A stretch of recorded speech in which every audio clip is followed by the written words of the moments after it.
Good evening. I'd like to call the September 28th, 2022 Town Board meeting to order. Ms. Marco, please call the roll. Mr. Christo. Present. Mrs. Villa Herrera. Present. Mr. Dodson. Present. Mr. Mastriani. Present. And Mrs. Collins. Present. 5 present. A quorum is present. Please join me in reciting the Pledge of Allegiance. Mr. Dodson will lead us. I pledge allegiance to the flag of the United States of America and to the republic for which it stands, one nation, under God, indivisible, with liberty and justice for all.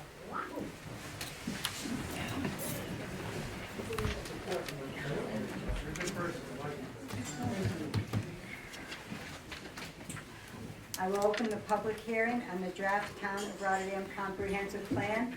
Ms. Marco, is there anyone who wishes to speak? Well, let's see. There's not one person on here that says comprehensive plan. Well, It's up to you. We can afford it. we have a representative of the engineering firm that worked on the comprehensive plan, so maybe he will give us a rundown on the comprehensive plan. Of course. Thank you, Supervisor. So, if you didn't, there's a summary sheet. Yeah, just introduce yourself. Hello, everyone. My name is Andre Flumbers. I'm from MJ Engineering. I'm one of the consultants that worked on your comprehensive plan. On your way in, there's a summary sheet that we've created that just kind of sums up everything that the committee's done. We're kind of in the final stages finalizing the comp plan now, and that's also available, a printed hard copy at the door, or it's on the town website or the project website for anybody that hasn't seen it. We've done a lot of public engagement for this, and COVID kind of threw us off, so we're a little behind.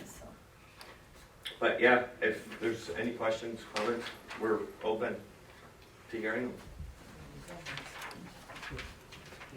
Is there anyone who didn't sign the sheet for the comprehensive plan but might have a question or a comment now? Megan, is there anyone on Zoom that has said anything about the public hearing and the comprehensive plan? So I'd like to make a motion, is it a motion to leave this public hearing open?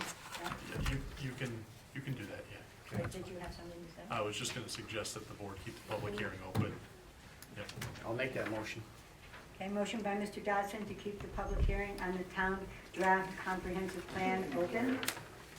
I'll second it. Second by Mr. Christel.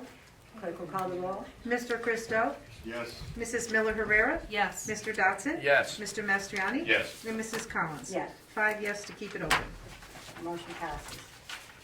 Okay. Now we'll go on to privilege of the floor. Ms. Marco, is there anyone who signed up for privilege of the floor? Yeah. Alberta Capola.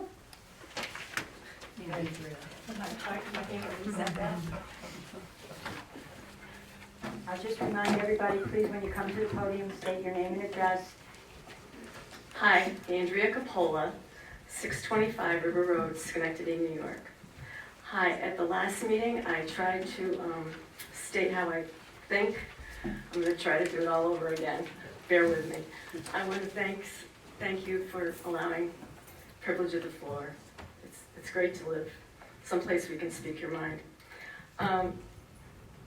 The town of Rotterdam faces a lot of problems, and they're going to be quite expensive. However, I'd like to point out a few little things.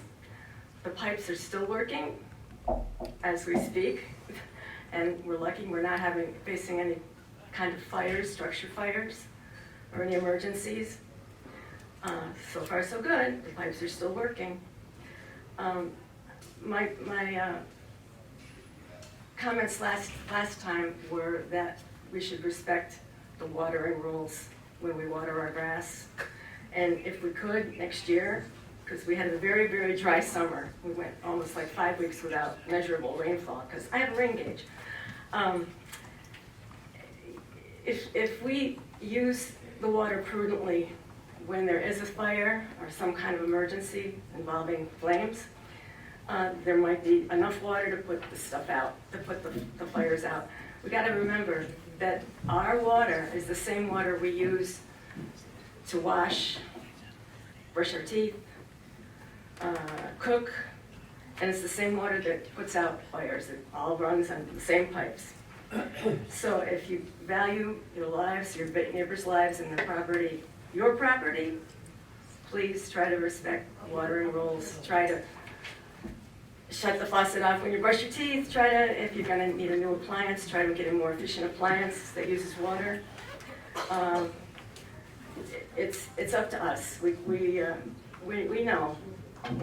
You're not kidding anybody by overwatering or watering when, oh, I got time today, but I'm not on the schedule.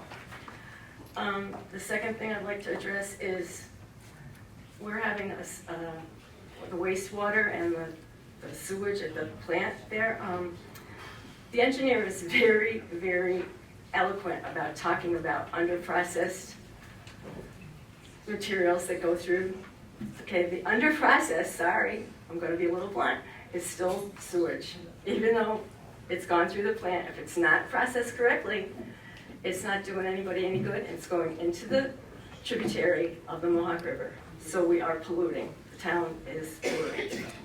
So keep that in mind. I know the prices are gonna astound us, but things gotta be done. Thank you. Thank you. Tim Keenan?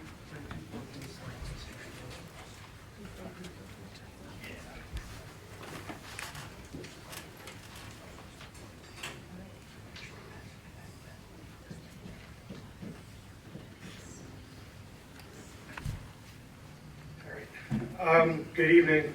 First of all, wow, this is one hell of a turnout. Impressive. Compared to what I saw over the summer, hardly anybody showed up to these meetings, but this is great.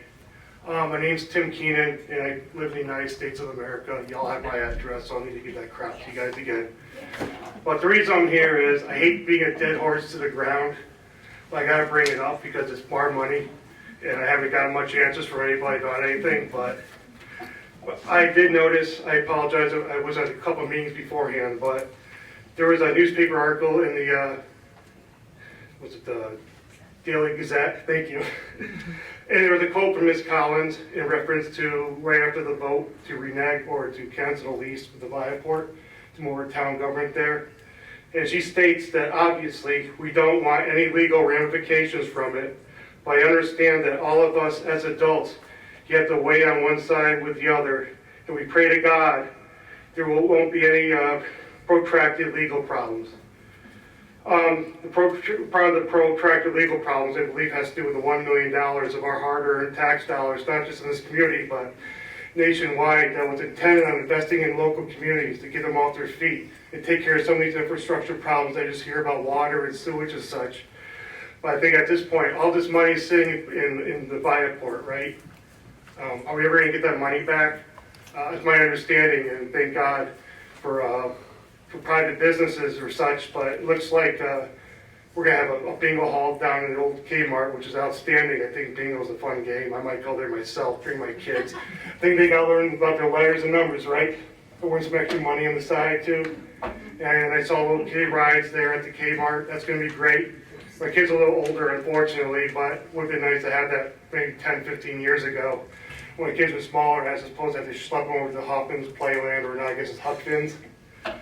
But I guess my concern is, we already gave them $1 million. Are we ever going to get that money back? Because it seems like no one wants to answer that question or pussyfooting around it and such, but I think it's a direct, simple answer. Are we ever going to get that money back? And my other concern right off the bat is, we signed a lease back in December. In my basic understanding, I am stupid and not a lawyer, but if I sign a lease with a landlord, don't they want me to start paying money in rent? Are we paying money in rent to the Viaport right now? If so, are we ever going to get that money back? Because I think that's quite a bit of money we're handing over to a landlord that, quite honestly, we're not even living in that facilities. And I looked at maybe like a month or so ago, and it looked like a hellhole. So I assume that we're not doing anything with that space just yet. But I just kind of think that I think that we as people who have paid taxes, we work our asses off, we're not really too appreciated too much. I think it'd be nice to know if that money's ever going to come back, and if not, you guys need to be held accountable for that, because that's unacceptable. I consider that thievery to the taxpayers of America, and I won't put up with that any longer. Finally, it's election year, election time. We're going to be seeing a lot of these political signs. I know we all love Biden and Trump to the point that he's our Lord and Savior for some of y'all. And those flags are great. They fly them high in pride. When I see some American flags, look like some of y'all whip your asses with it. And I've seen better flags. With that said, I used to be a Cub Master for PAC 54 in Shelma. I'll probably get in trouble for saying it, but it's honest, the truth. Is that I taught my scouts the importance of the American flag. It should be high and pristine and flown with pride above all things. And I went through some of my Cub Scout stuff. And I got 5 American flags. They're in great shape. If anybody want them or know someone that can use an American flag, you can certainly see me in the back afterwards. I was more than happy to give them to you. Thank you for allowing me to waste your time.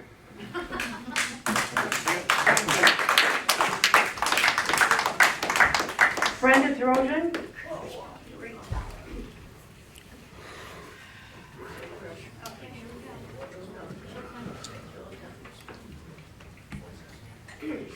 I'm not giving my name yet, because it's not going to be used against my time.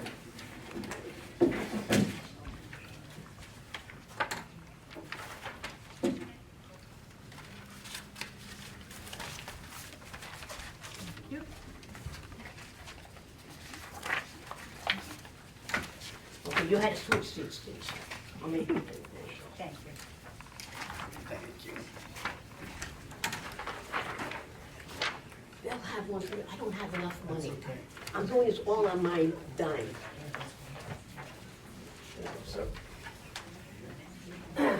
Again, I am not, this does not count for my 4 minutes. Everybody, if you got a voice, can we sing happy birthday to Molly Collins, please?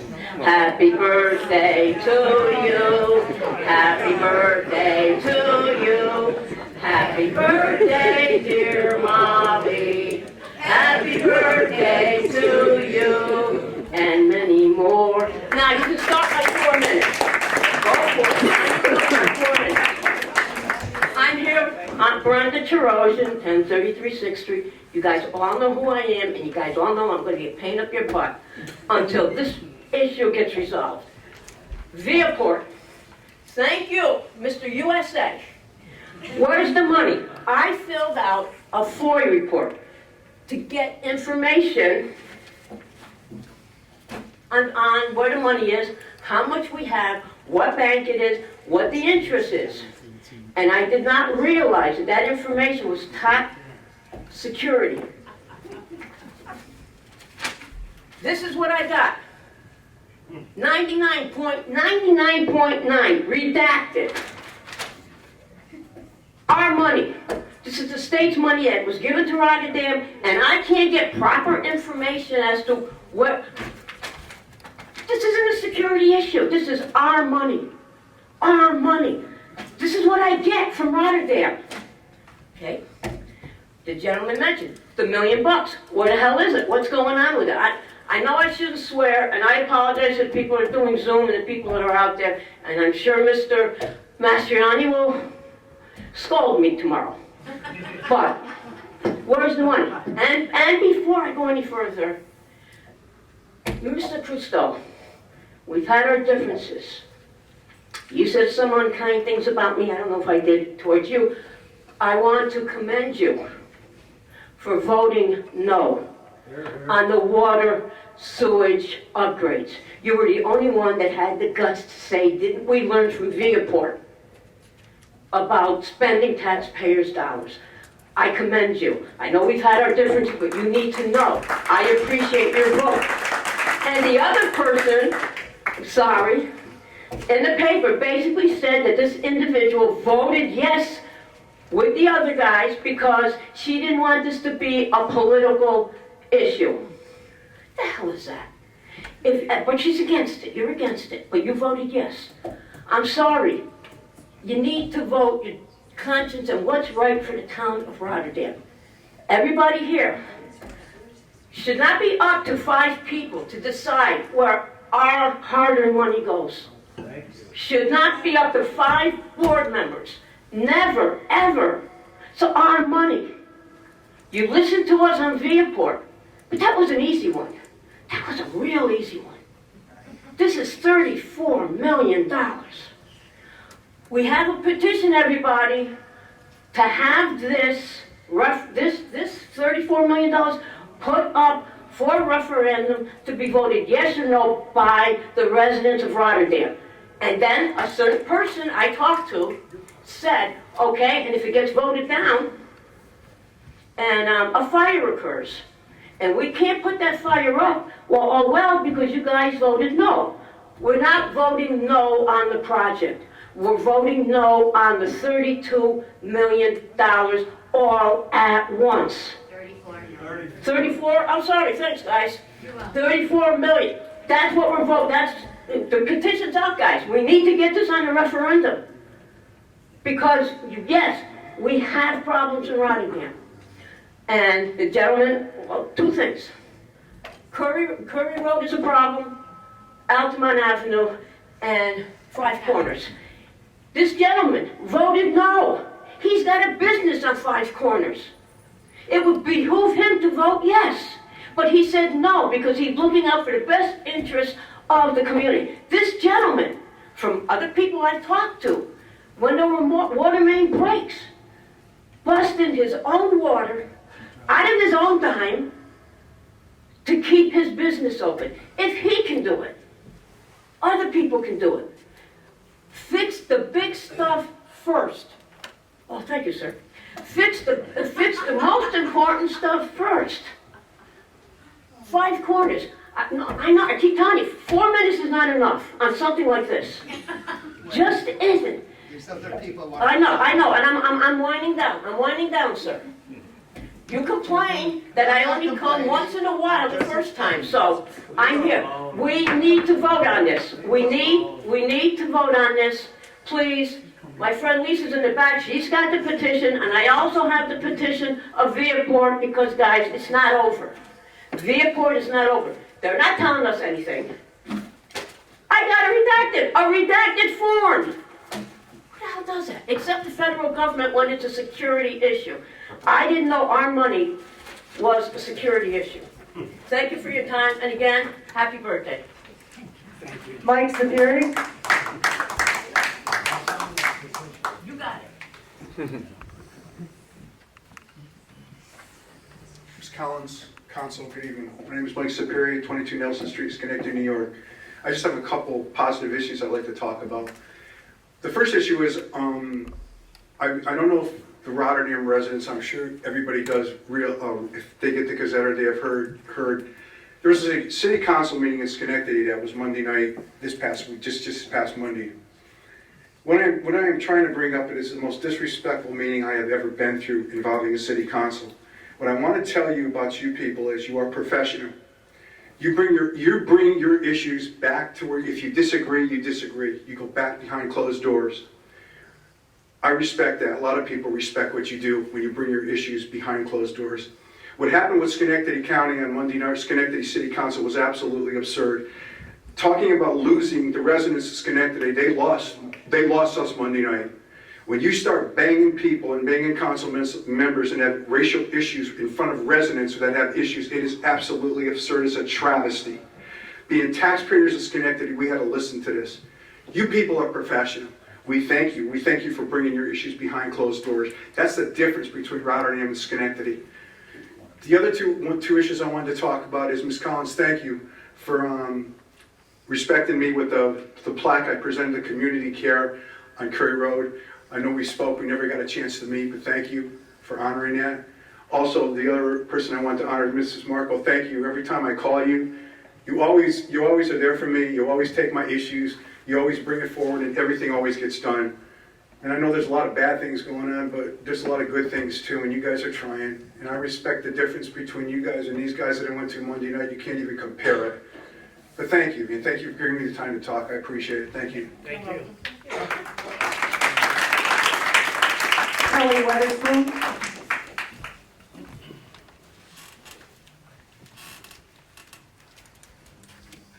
Kelly Witherspoon, Rotterdam Junction, New York. I may be a little late with this, but I heard a rumor that possibly you're going to lower certain people's water meter bills, or not water meter, the water tax bill we just all received. Is that true that some people are going to get a break? No? It's cut and dry. It is what it is. be talking about that thing, the assistance. Oh. You mean the program for you if you could be can't talking- pay your bill? Yes. That's the low-income household water assistance We, program. we passed that last meeting. Okay, and I missed last meeting. So I'm just saying, because I have 3 bills at the time, one for $4,000 in Rotterdam Junction, one for $800, and one for $700. So, because we're working people, we don't get a break, and the junction got hit the hardest, I would think they would want to maybe give us a little break out in Rotterdam Junction, seeing how we're not, I don't know how to put it, lower or whatever, but we do need a break. People are hurting trying to pay this outrageous bill when we got hit the hardest of all the districts. Like I said, $4,000 for my apartment building. That's all, thank you. Thank you. Pat Sukos?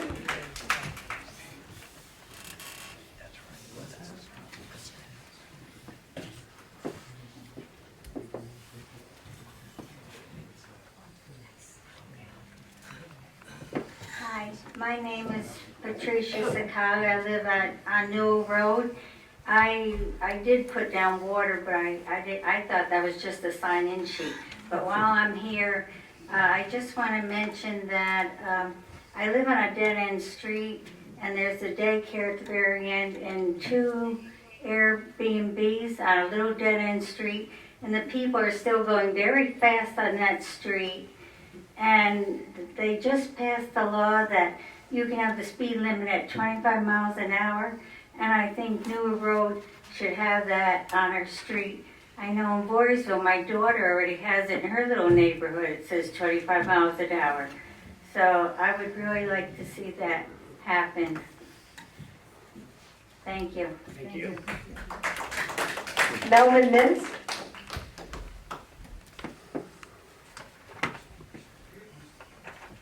Thank you. I actually was going to have one thing to talk about, but a number of things have been brought up. One that's not related to anything, but I wish people, when they park, didn't take 2 parking spaces. The second thing, happy birthday. The third thing is, on the Viaport, I don't think anything can be said because I believe negotiations are going on, and in my lifetime as a businessman, at least I think myself as that, you can't divulge and you can't answer really any questions until that's settled, the issue. So I believe you're negotiating, or it's still going on, I hope, and when it comes to a final end, you'll let us all know. The other thing is, as a braggart, I can't get out of the habit of bragging. I made a call to Washington, D.C. a week ago, I mentioned it to you, on the water and on funding, possibly on a national level, with Tonko, his office. Long story short, they got back to me, after I got back to them a few times, the pain in the neck. I got some paperwork today that they submitted on some processes and things. I had no time today to really review it, but I'd like to give the supervisor and the assistant there the copies. Thank you. For your perusal to see how to possibly get funding or on a national level, whether it's $1 million, $500,000, $5 million, or whatever, from his office. I would encourage you, though, to maybe make a phone call to the Washington office, and then they'll refer you to the Albany office, which is where this came from. They referred back on the $32 or $34 million that you sort of approved in however we're going to pay for it. So I'd like you to review it. I only got 2 copies, otherwise I don't want to hurt anyone's feelings on the board. That I did get more copies. but you can copy it all. Probably there's one or two other things, but I'll just forget it. At my age, I can't remember. Thank you. Thank you. Is there anyone else who wants to speak on privilege of the floor, not necessarily, like I said, I mean, you can speak about the water improvements or the wastewater treatment plant improvements, but is there anybody else, has any other issues that they want to bring before the board? Mama, may I just make one, please, I have to, this is important. I'm sorry, okay, and Megan, is there anyone on Zoom that wants to make any comments? Nobody that's mentioned anything. All right? Then we're going to close privilege of the floor and we'll move on to resolution. Yes. Our first resolution is Resolution 271 of the year 2022. The clerk will read. To accept town board meeting minutes. I'll make the motion. Motion by Mr. Christou. Do I have a second? I'll second. Second by Mr. Dodson. Is there anything on the question? Clerk will call the roll. Mr. Christou? Yes. Mrs. Miller Herrera? Yes. Mr. Dodson? Yes. Mr. Mastriani? Yes. Mrs. Collins? Yes. 5 yes. Resolution passes. Resolution number 272 of the year 2022. The clerk will read. To approve budget transfers to the 2022 budget. Any discussion? Do I have a motion? I'll make the motion. Motion by Mr. Dodson. Do I have a second? Second by Mr. Christou. On the question, clerk will call the roll. Mr. Christou? Yes. Mrs. Miller Herrera? Yes. Mr. Dodson? Yes. Mr. Mastriani? Yes. Mrs. Collins? Yes. 5 yes. Resolution passes. Resolution number 273 of the year 2022. The clerk will read. To accept and award bid contract for the salt shed storage and yard waste processing facility. Okay, is there any discussion? I make the motion, Madam Supervisor. Motion by Mr. Christou. Do I have a second? I'll second. Second by Mr. Dodson. On the question, clerk will call the roll. Mr. Christou? Yes. Mrs. Miller Herrera? Yes. Mr. Dodson? Yes. Mr. Mastriani? Yes. Mrs. Collins? Yes. 5 yes. Resolution passes. In our agenda meeting, we tabled resolution number 274. Do you want me to read that, Lori, or? Do we have to read it? You can read it. Okay. To table it was to accept domestic partnerships for health insurance benefits. And it was tabled by Mr. Dodson and Mrs. Miller Herrera. And everyone agreed on, Mr. Mastriani was here, yeah. Okay. Before we go to resolution 275, I have a letter that I'd like to read into the record. It's, Dear Town Board members and Town Clerk, in accordance with the New York General Municipal Law and the Town of Rotterdam Code of Ethics, I am disclosing to you that resolution number 275.22, currently on the agenda for the Town Board meeting scheduled for September 28, 2022, would amend the current fee schedule in part to remove the annual permit fee for home occupations which have been viewed as benefiting existing home occupation permit holders, including one with whom I have a distant family relationship. In the past several months, I have recused myself from participation in matters involving complaints made by certain businesses concerning, among others, a particular home occupation permit holder because I have a distant family relationship with that permit holder. The subject resolution would remove from the fee schedule the entry for annual renewal for home occupation permits. The subject permit holder is my grandchildren's paternal great aunt. Because this resolution may tangibly impact the permit holder with whom I have a distant family relationship, I am providing this written disclosure that I may be deemed to have an interest in this resolution. This disclosure is being sent to the town board, the town clerk, and I am asking that it be included within the agenda materials in advance of the meeting. I am also asking that this letter be included in the official record of the town board September 28, 2022 meeting. I do not believe this to constitute an actual conflict of interest that would bar my participation. However, in light of my recusal from matters relating to the complaints made by the several businesses that in part name such permit holder, and to avoid even the appearance of impropriety, I have also chosen to recuse myself from any discussion or vote on this resolution. I will not be participating in any discussion or vote on this matter at the September 28th meeting. And Mr. Dodson, as Deputy Supervisor, will take over the meeting.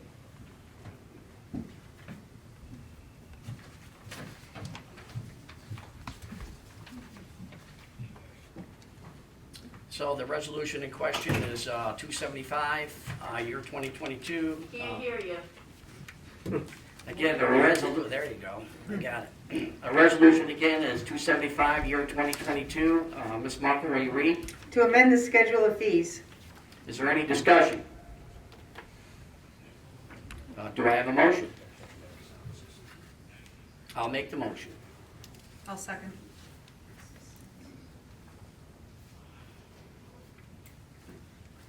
Any questions?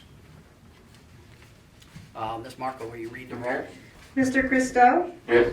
Mrs. Miller Herrera? Based on advice of council relative to the schedule of fees for home occupations, as well as the information that we have been on an ongoing basis, renting the stage without a fee associated with it, and that there will be a policy prepared and proposed to the board in the next 30 to 60 days, I will vote yes. Mr. Dodson? Yes. Mr. Mastriani? Yes. Mrs. Collins recused herself, correct? Correct. Thank you. So it's 4 yes and 1 recused. So the resolution is approved. Correct. Okay.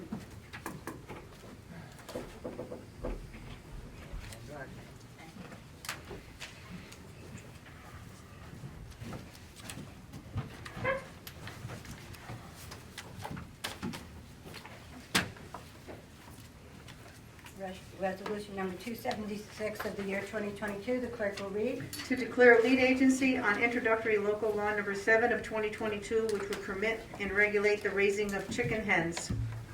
Okay, is there any discussion? I'll make the motion. Motion by Mr. Dodson, do I have a second? I'll second it. Second by Mr. Mastriani. On the question, clerk will call the roll. Mr. Christo? Yes. Mrs. Miller Herrera? Yes. Mr. Dodson? Yes. Mr. Mastriani? Yes. Mrs. Collins? Yes. 5 yes. Resolution passes. Resolution number 277 of the year 2022, the clerk will read. To refer to the Schenectady County Schenectady County Department of Economic Development and Planning, and to schedule a public hearing on introductory local law number 7 of 2022. Okay, is there any discussion? Do I have a motion? I'll make the motion. Motion by Mr. Dodson, do I have a second? I'll second it. Second by Mr. Mastriani. On the question, clerk will call the roll. Mr. Christo? Yes. Mrs. Miller Herrera? Yes. Mr. Dodson? Yes. Mr. Mastriani? Yes. And Mrs. Collins? Yes. 5 yes. Resolution passes. Resolution number 278 of the year 2022, the clerk will read. To schedule a special meeting of the town board for October 4th, 2022 at 6:30. Okay, is there any discussion? Do I have a motion? I'll make the motion. Motion by Mr. Dodson, do I have a second? I'll second. Second by Ms. Miller Herrera. On the question, clerk will call the roll. Mr. Christo? Yes. Mrs. Miller Herrera? Yes. Mr. Dodson? Yes. Mr. Mastriani? Yes. And Mrs. Collins? Yes. 5 yes. Resolution passes. Okay, that concludes our resolutions for tonight. So now we're going to have the public information portion concerning the two projects that we have. And I'm going to ask the representative from Barton and Majudas to come up and speak about the water improvements and the wastewater plant improvements. So you guys call if you want to do water or wastewater first. Do water first. Water first? Okay.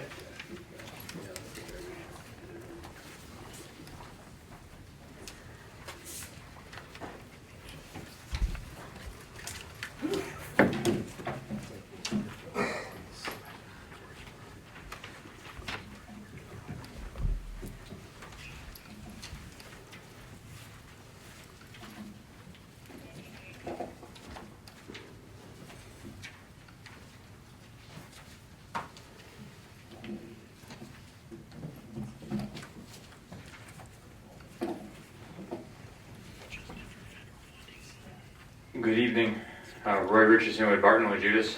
I want to talk tonight about the water project for the town. I think as we start here, the key thing to look at is that we want to imagine a day when we can drive down the road and not have it dug up. Altamont Ave is not seeing breaks and problems. A day when we aren't worried about if there's water for the fire. Tonight we're going to talk about robusting the system here, which has been resilient for years, has held for years, but is needs some improvements. And that's what we want to talk about today, is bringing the water system up for the future, so that it not only meets the needs of today, but the needs of tomorrow. These slides were made available that we presented on the 14th online. So I know we don't have the projector going tonight, but if anybody wants to see these slides, they're on the town's website. I'd encourage you to go ahead and look at them. Tonight, specifically, I want to talk about the background of this project, our goals, the project design. The important thing to a lot of people is the cost, and we'll talk about the cost and the impact on the users and the steps that the town has taken to search for funding at this point. For those who are not very familiar with the water system, I know it's something that's kind of out of sight, out of mind. Most of it's buried under the ground and we don't see it all the time. There's 5 wells right now that are all in the same well field. There's 5 storage tanks that make up the distribution system. The total combined capacity of all the wells 1 through 5 is about 15 MGD. The storage consists of anywhere from 0.4 to 2 MGD tanks. Like I said, if you want more of the details, I won't verbatim go through. The slides are on the website. A shocking number to a lot of people is the 260,000 linear feet of pipe, that anywhere from 6-inch to 24.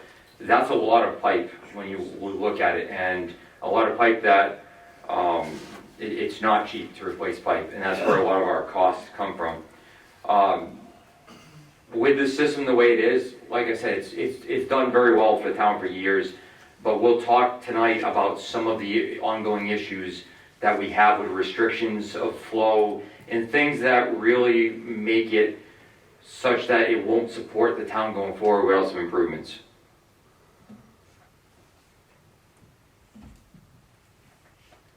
One of the goals that we went into this project looking at was to increase the capacity of the well field. With water being the way it is, everybody knows there's been some calls to conserve water, and there's been things over the last few years as water runs tight.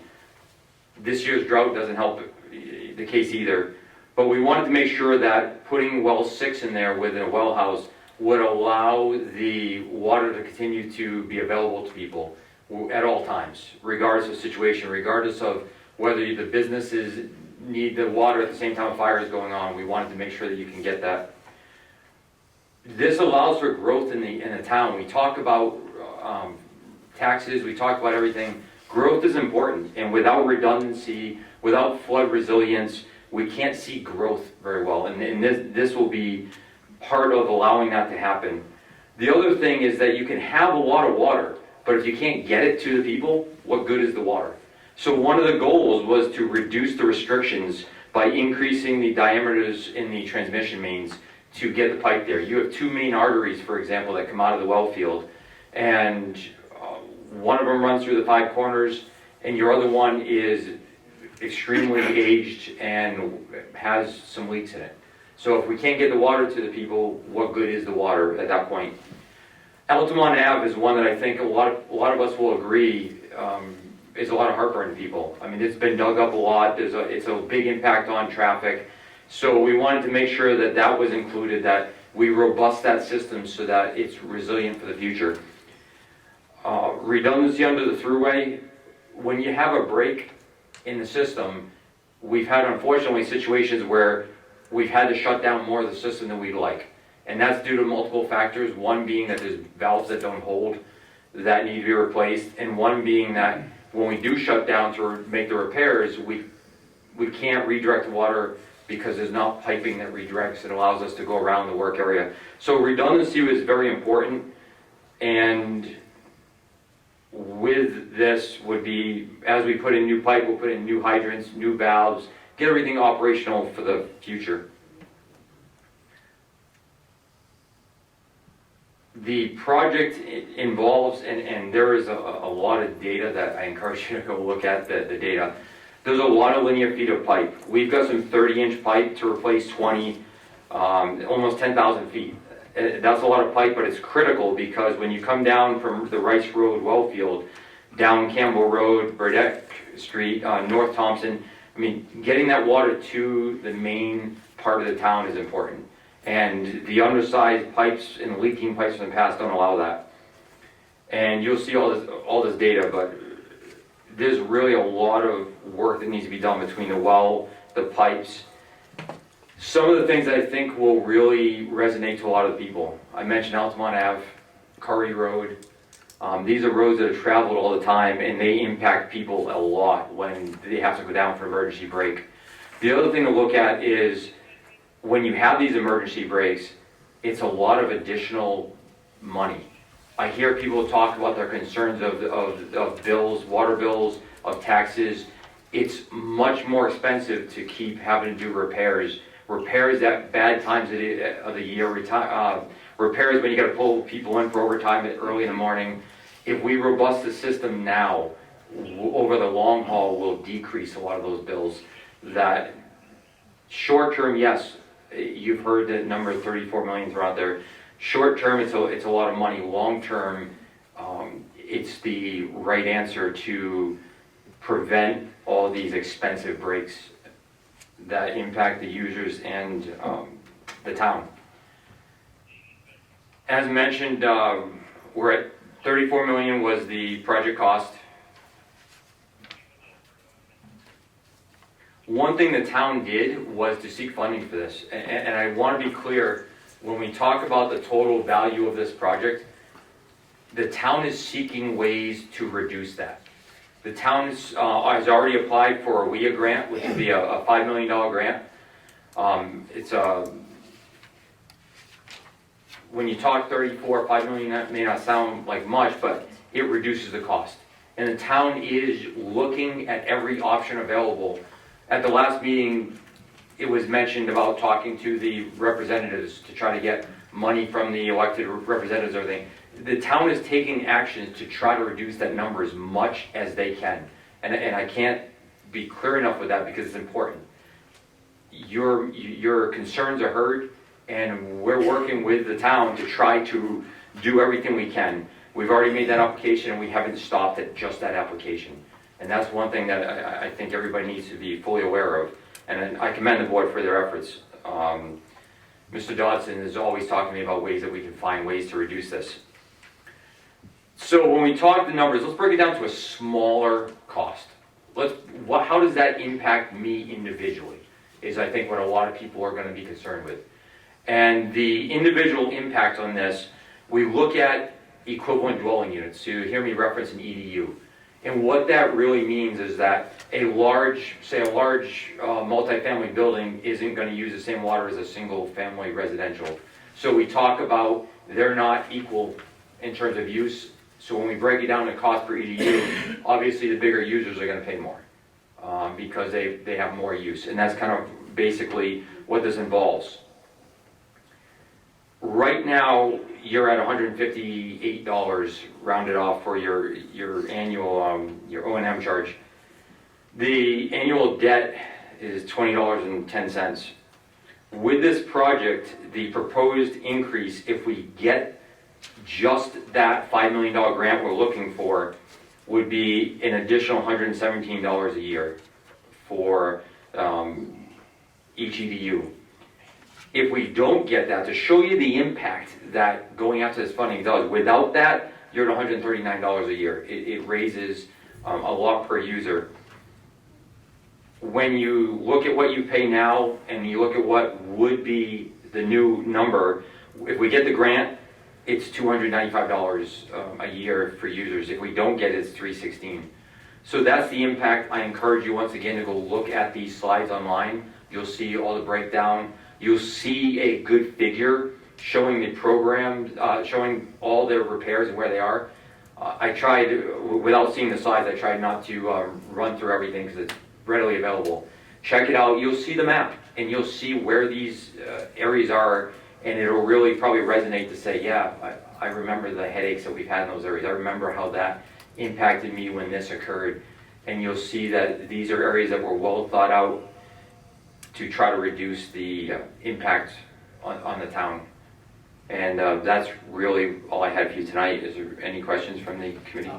Roy, can you speak to the fact that you guys did an engineering report and you evaluated, you did a comprehensive evaluation of our water system? What was the cost of all the improvements? And keep in mind, this is what we consider the urgent improvements.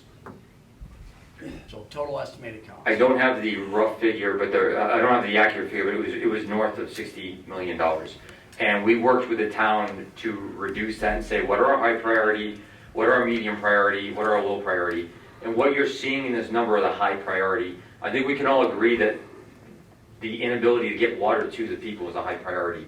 If we can't get it out of the well field to the public, you know, when we talk about fires, if we can't put the fire out, that's a serious problem, especially in a community with some older buildings and everything. So these were the high priority items that we put in here and that we're looking to do as part of this project, out of the total 60+ million. I think we can start taking some questions. Do we have any questions? I just got a question, please. Frank Natale, 2041 Caldecott Road. So is this the only proposal that you guys looked at? Because you're only giving us one proposal here. Was there any other proposals that you considered or that you thought you should bring to the public? Right, you can speak on that, but that's... Seeing that this project is so expensive, like, was there any proposals to do it in phases or steps to ease up the burden on the taxpayers? And so while I'm talking, I might as well add this. It was reported at the last meeting, you may have trouble getting these materials, right? They're saying there may be supply chain issues. There may be cost issues where you don't even know what the price of pipe is going to cost you until it's delivered. That's what was reported last time. So how did you consider all that? So let me back up to how we got to this point. We looked at the town's hydraulic model. We met with the town to go through the problems that they're having, their history of breaks, different issues, where the inoperable valves are. So we went through and looked at the holistic approach to the system to then prioritize, hey, these are high items, these are medium. Then we started looking at costs associated with them, which further refined the high, medium, you know, certain things. So the whole thing started with really looking at the hardcore data to determine what was necessary. It seems like you're lumping in all of the priorities you just talked about into one project. So when we look... So how can you say there's priority when you're lumping all the priorities into this one project? Okay, no, that's... From my vision. That's a fair question. So when we look at the model and I see a red line showing me that I can't get water to the people, that's a high priority because that's a concern. If you don't have the ability to run your business, if you don't have the ability to put out a fire, if you don't have the ability to be able to wake up in the morning and know you can take a shower, that's a problem. And that obviously, so looking at the data and looking at the model, we were able to start by saying, hey, look at the red, and these are obviously big issues. And then we were able to work with the town to look at the history of data. You know, where have your breaks been? Where have we had problems where when we had a break over here, we were able to repair it. When we had a break over here, it shut the whole town down. You know, those are other factors that we considered. So we worked with the town to do a holistic approach at that, and that's how we got to the list of projects that's listed in the information on the website, and that's how we got to that point. You know, because I've been living here since 2005 and I've never had a water problem, thank God. And I'm not trying to be selfish here, but I talk to my neighbors and my friends and my family lives in Rotterdam and they've never had a problem. I've gone down Altamont Avenue and I've always, the traffic was always good. I mean, it seems like, I don't know, you're calling 911 here and I'm not seeing it. That we need to do this right this minute. And we're gonna pile on all, we're gonna gin up that credit card to get this job done to bring us in the future. Why don't we worry about bringing us into the present and then worry about the future with inflation, record inflation, all the things that are going on in this world that might affect this project and cost us even more money. I mean, you're already raising our water fees already 100%, and so then you're talking about consolidating all the water districts. What's that going to cost us? That hasn't been talked about, that we should know about before this project gets underway or parts thereof. So that's how I'm looking at it. I look at it in a slightly different way, and I've lived here my whole life, okay, so been here since 1955. Yeah. I was born in 1959, so good for you. But I will tell you that my husband worked in all 3 water departments, and I do remember a water main break on Curry Road that took out people's cellars and ruined their houses because we couldn't shut it down. I do remember a water main break in front of what used to be the old Bixby School, Malozzi's, Eddie, whatever it is now, and that did shut down our water. I do remember having to go to boil water for 3 days, and I live on Amsterdam, so I'm not that far from you. The only thing that I can think of that would have stopped you perhaps from not having the boil water that I did is because we do have an interconnection with the city on Hamburg Street as you go over into the city. So unless they could back feed you that way, then you were out of water too. I remember many major breaks, and I remember having to call in a local contractor because once the pipe gets to 24 inches, we don't always have the equipment or the people to do it. And then we're paying overtime. My husband worked on one water main break in front of the old Bixby School. Let's say it happened 2 o'clock in the afternoon. He worked through the night, came home at 6 o'clock, changed his clothes, grabbed something to eat, don't mean to be rude, went to the bathroom, and went back to work again until 3 o'clock that afternoon, trying to close down that break. So I understand, $34 million, I'm not happy with it either. It's not like I think money grows on trees. But do I remember water main breaks that did a lot of damage to property? Yeah, I do. Well, maybe you had a maintenance problem. Maybe the valves weren't being maintained properly. They're supposed to be stroked every now and again, so they weren't properly. Who knows? Maybe there was shoddy work done, but a pipe shouldn't be bursting like that now or back then. So The pipes back then were stronger than the pipes now. So let's get into the details because, we were having conversations about charging up credit cards. Hold on. Our public generally sees our roads repaired, okay? They never see the infrastructure under the ground. Unfortunately for us, the infrastructure we have dates back into the 1950s. No, I can't make it out. Okay, 1950s infrastructure. I think you're So 1950s, and I'll just talk about 1950s infrastructure. The stuff we're using right now is 1950s and earlier, okay? That's what our infrastructure is. Do you remember what Rotterdam looked like in 1950? Certainly not what it looks like today, okay, with the development that we have, the apartments that we have. Exactly. So when we look at our water system, you talk about priorities, we looked at source, okay? So let's go to our source. We talked about the number of wells that we have. We got 5 wells. Well, we've been pumping 4 of those wells for this entire duration of time. Back maybe about 4 or 5 years ago, we installed a new well as part of a flood resiliency program. One of those wells that we have, well number 3, is our major well. That well's been so much overpumped that it's caving in on itself, okay? At this point in time, it's a matter of time when we no longer get to use what we consider as our primary well. Well, we have codes and standards that we have to meet that the regulatory agencies beat on us about. One of those is source improvements. It says we got to be able to meet our maximum day demands with our largest well out of service. Well, unfortunately, we can't do that given our demand in our system right now. That's why we have a well number 6 in our program. In addition to that, Roy, I thought you did a great job. We have transmission mains that come from our source up into our distribution system. Well, one of those transmission mains goes back to about 1987, 1990 when the mall project was done. We ended up inheriting an already 1920 water main from the city of Schenectady that we used and added to it to make our second redundant transmission main.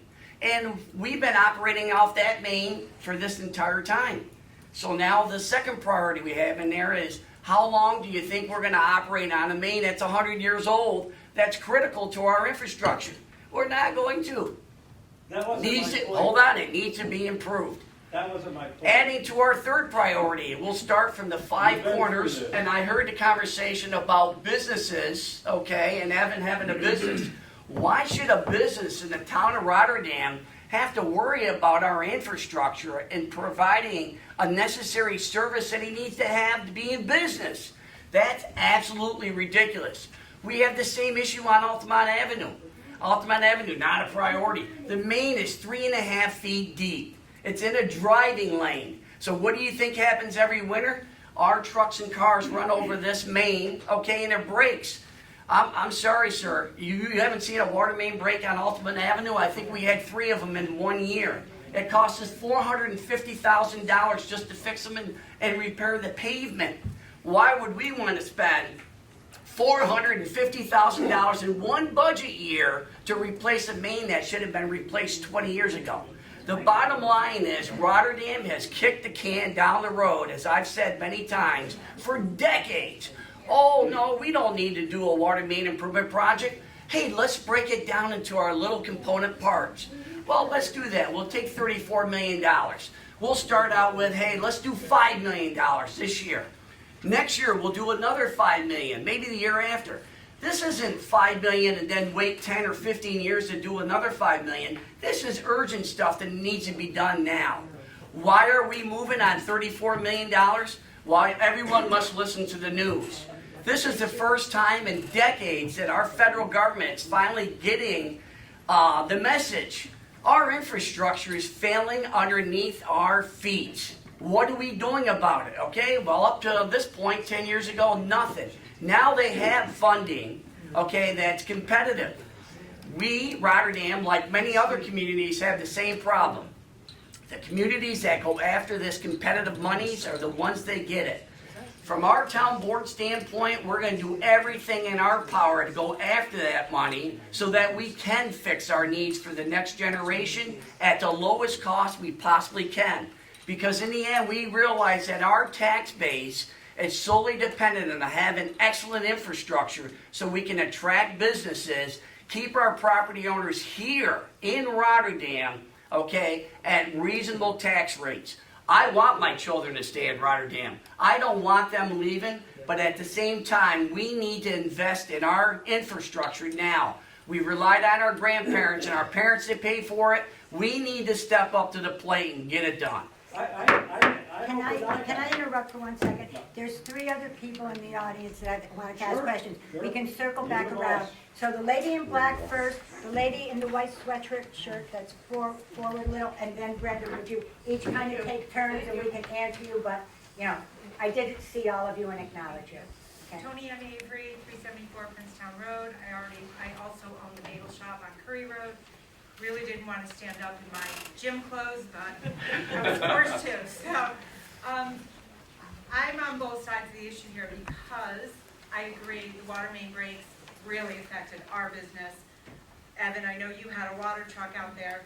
We boiled water. We have a kettle in our business that we were scooping water out of and boiling it. And it was the most ridiculous thing that we had to do. We had to do it for 3 or 4 days at a time. We had several of our older customers that live in the area that would come to us for their coffee, for whatever they needed. If they were our customers, we made sure we took care of them, as I'm sure you did as well. I will say this, as someone who is still in the workforce, the amount of money that you're talking about is not ridiculous to me. I can see the issue, I understand what you're saying about the future. As someone who is possibly retired or on a fixed income, coming on the heels of such devastating financial years, that amount of money is staggering for many people. So my question would be, you said that you highlighted the most important things. Is there a way to possibly break that down a little bit more so that it becomes more affordable to the community in a certain amount of time? I'm not sure, what is the time frame for what you're talking about at this point, the 34 million? What would the time So the time frame, we've already sought the funding. If the funding were to be awarded, you'd be looking at starting to close early next year. We'd go into design. We'd be looking to, hopefully get something on the street, next year to start, getting pricing and getting materials on order to do the work. Probably maybe late 2023, 2024 construction timeframe would be mostly construction in 2024 for the work. Are there any other, you spoke on the 5 million, is there any other relief that is possible in this project, or is that pretty much? We're trying everything. I even know last meeting there was a gentleman that stood up and said, "I'll reach out to Tomco to try to help." And That's me. yeah. So everybody's trying, and I know Mr. Dodson and I have already even contacted the State Department of Health and said, "Hey, we disagree with your scoring, and we got the project rescored to try to make it more accessible to get money." I mean, we're trying everything we can, and I think that's the key thing is. I understand what you're saying, it's a lot of money, but we're trying, they're reaching out to every avenue that's available to try to find ways to reduce it. Is there any chance of relief for people that are in a certain income bracket when Yes. that time comes? Yes. Okay. And we did pass that resolution at the last board meeting. So we are aggressively trying to pursue this low-income program, and it basically does pay water and sewer bills for residents that meet eligibility requirements for it. And I think it needs to go hand in hand. There's no doubt. Quick clarification, I think Roy did a good job on schedule. Keep in mind that from a taxing standpoint, during design and construction, we're in what we call the short-term financing period, okay? Your bill associated with this is 2 years away, maybe even 2.5 to 3 years away. What the public has to decide, and I think this is where it's important relative to where you guys are saying you need to prioritize or phase, we have the ability to take this amount of money, the $125, and actually program it over time. So we could say, hey, we could do $50 in 2023, $50 in 2024, $50 we'll say in 2025. So now we've gradually increased that bill rather than coming to you in 2025 and hitting you with this amount of money. Prudent town board here, my recommendation to our board would be is that slowly we add this in as opposed to coming 2 years or 3 years down the road and hitting with you the total amount, because at that point in time I think it becomes the burden. But the community's got to buy into the program. That's exactly why we're having this meeting. Go ahead, ma'am. Hey. Yep. I have a comment. My name is Nancy Spalding. I live on Myrtle Avenue. What I want to know is, if you knew we had such water problems, why would you not have fixed them before you allowed all of these apartment complexes, condos, whatever it is that are out there, that are taxing our water system, taxing our sewer system, and you knew it was bad? I just don't understand. It's like putting the cart before the horse. I can answer that. I wasn't on the board then. In fact, probably one of the major reasons why I had even ran for supervisor is because I walked a petition to stop the apartments in Rotterdam. And on January 1st, excuse me, when I took office, and I'll give the town board credit too, we instituted a moratorium. And there will be, the apartment buildings that you see now on Curry Road, they were already through fourth approval, so there was nothing that we could do about them. But there is no contractor, no individual that's allowed to build apartment buildings in Rotterdam until probably either March or April of 2023. Now, in the meantime, I'd also like to change code, because I'd like to set up parameters as far as density of apartments within Rotterdam, and also height. If we have basically 1-story and 2-story homes, do we really need a 3-story apartment building so that whoever's in a house by them, it looks like they're living in a fishbowl because they have 3 floors in their backyard? So no, we did act upon that as soon as we got into office. I can't speak for other people. They ran the board and they ran the town as they saw fit. But we started January 1st with the moratorium to stop just that. Well, I'm glad, because you're talking about all the traffic going over Altamont Avenue, and that has just gone way beyond ridiculous. When I go down the road at 3 o'clock, down to towards Price Chopper, that traffic is backed up from 5 corners all the way down to the train trestle. That is ridiculous. Try the Curry Road and Hamburg Street, even with the roundabout. If you go at rush hour, it's backed up from the circle all the way back into Colony, over the bridge and into Colony. So yeah, and they wanted to build 182 or something apartments right there. Well, then I think you should extend it out beyond 23, so We that they list- don't come until like 30. And again, that's why it's important and why I tell you that residents have to show up. And they don't have to show up and sit there and agree with us. They have to show up and speak their piece. And also, when it comes to the apartments, I mean, how much of this water bill are they paying? Are they also paying, each unit paying 150 or 170 or to whatever, 318? Yes. Every apartment? Unit. Yes. Not the building, No, every every apartment. unit. Every unit. By unit. If there's 100 apartments, then it's whatever our bill is times 100. All right, thank you. Okay? And I would like to straighten out one other thing that was said earlier. We didn't double our water bill. Your O&M for 2021 was $28, something like that, less than what was on the June bill. What happened is everybody always thought that the June bill that we got for $25 and then it was raised to $75 was all you paid for water. But that wasn't true. If you always looked in your January property tax, you saw any debt that was associated with your water or sewer district, and you also saw the operating and maintenance costs. Again, last year, for whatever reason, I wasn't here, they took the operating and maintenance that you had always had on your property bill and they moved it to the June bill. All right? So your bill didn't triple or double or anything else. Your bill went up $28 from last year's O&M. Okay? It's just that it got separated and put with the $75 fee. Okay? No, actually, Brenda, I mean, if I'm going to be fair, Brenda was the next one that had her hand up. You really want to hear from me? Well, Okay, one thing. I know what you're saying. It only increased $20. Be me. At the end of the month, I got $50 to my name. I get the bill. I see 75 up to 157. As far as I'm concerned, and everybody else who got a bill, we got a major increase. You're saying no, I heard you. Put that back into January.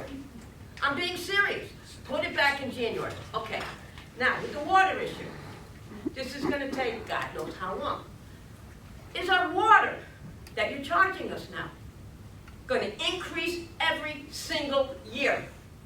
Every single year. All right, now you're doubling it. I'm sorry, ma'am. Now you're doubling it. Next year comes. Is it going to be doubled again? You don't want to lose residents, Mr. Dobson. I'm out there talking to them. You know what they're telling me? In another year or two, I have to sell my house. I can't do it. I don't have the money. You're losing your seniors, and that's why you got apartment buildings. It doesn't matter. I'm talking to them. It doesn't matter. There's program available for them, right here. Their taxes are going up. That's what you guys aren't hearing. And you guys are supposed to be the conservative ones. The conservative ones. Please Kind of separate thing, taxes. maybe not. It doesn't matter, sir. I didn't interrupt you. Please don't interrupt me. Or any of us. Thirdly, we're selling water. Now you're talking, I've been here 37 years. On my street, my area, never had water main break. Never. Okay. Other areas have. Fine. The past administration decided that Rotterdam needed money. So let's sell to Guilderland. Is that not what we did? We sold to Guilderland. Right. You talk about the amount of water being used, the pipes can't hold it, it's going to break down because of our usage. What about Guilderland? Do they not, are you giving it? I mean, they're not bringing their trucks here and getting water and going to Guilderland. They're taking it out of our system. So they're using our system. Why are they, I know, they got a contract, I heard all that nonsense. Why are they not responsible to to pay for these quote repairs. And the other things, which I think you guys are missing, and we got a petition. We want this on a referendum, on a vote, not because we don't want this to go through. We want it to go through. But we, the taxpayers, whether you're a working person, you're on Social Security, or you're struggling, we want it done in increments.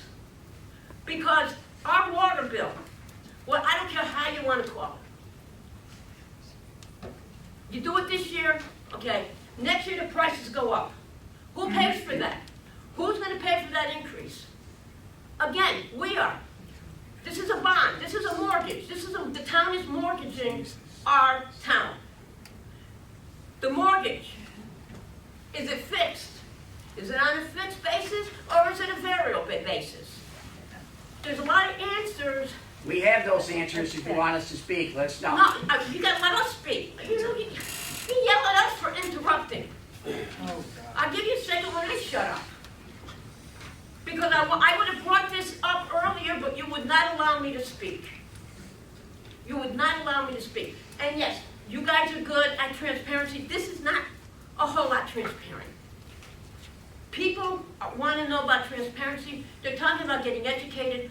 I know some of you people on the board are involved with Facebook. See it all the time. Come to my fundraiser, come to this.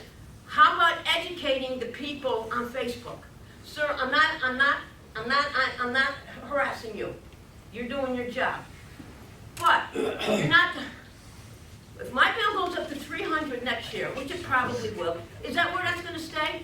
Or can I anticipate it to go up more? Because the price of materials going up. And you can't deny that.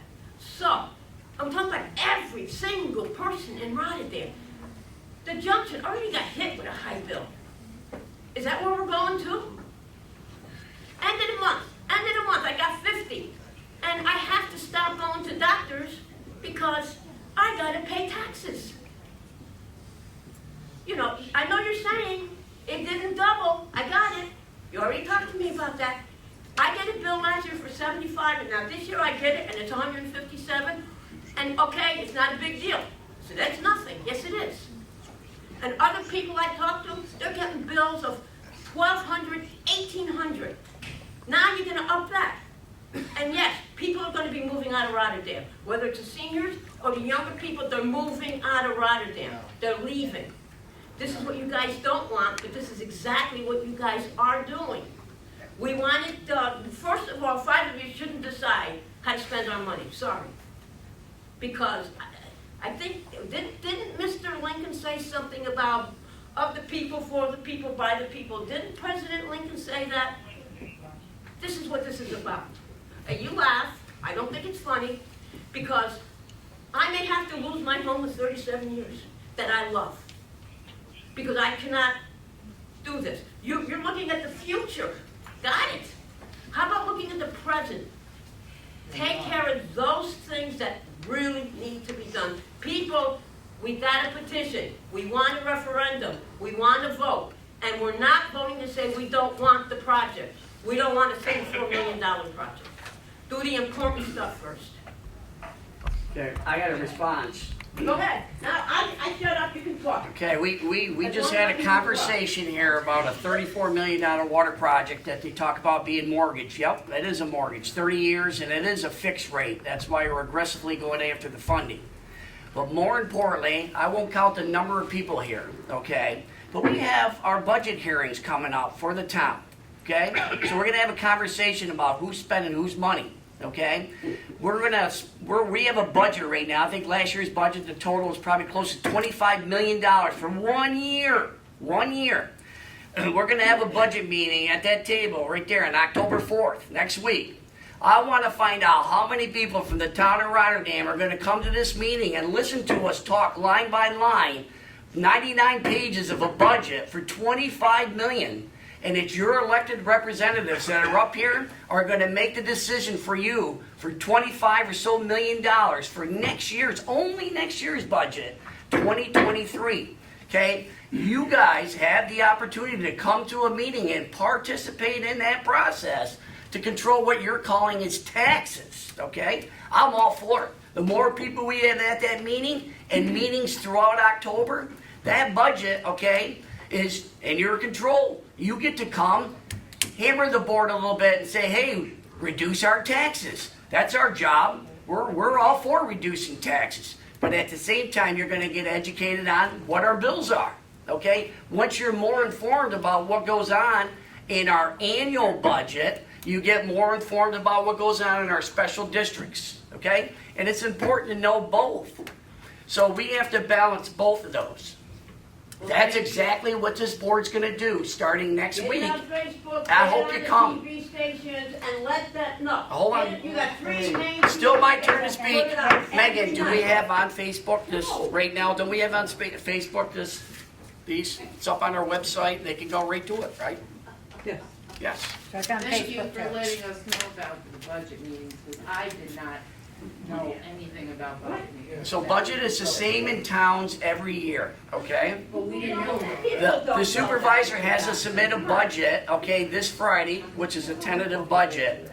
We get the month of basically October to hammer that budget out, okay? Which the public gets to participate in. Before I was a board member, I came in here and sat in the back of the room. I was like the only one here. Councilmember Miller Herrera, Councilmember Chris Dew, they sat back there for hours and hours and hours. Larry doesn't want to be forgotten. He's Sorry, Larry, yes. Listening to this mundane line by line budget review, okay? I sat there as like you guys. I mean, it's like, why are my taxes so high? That is another reason why I'm on this board, because I was fed up with it. But now I have a lot more information on the process that I really believe our public needs to get engaged in, because you get to have a say in the process. So, of course, by the middle of November, we have a public hearing on our budget. Public hearing is the public coming up and speaking about why my taxes are so high, and then the budget gets approved, and that is the budget that we have for 2023. So yes, we are encouraging our public to engage in that process. All right, I saw 3 hands go up. The lady in the back was first. The gentleman in green and this gentleman, you were both kind of at the same time. I'll leave it up to you. Oh my God, we're gonna have to flip a coin. There you go. All right.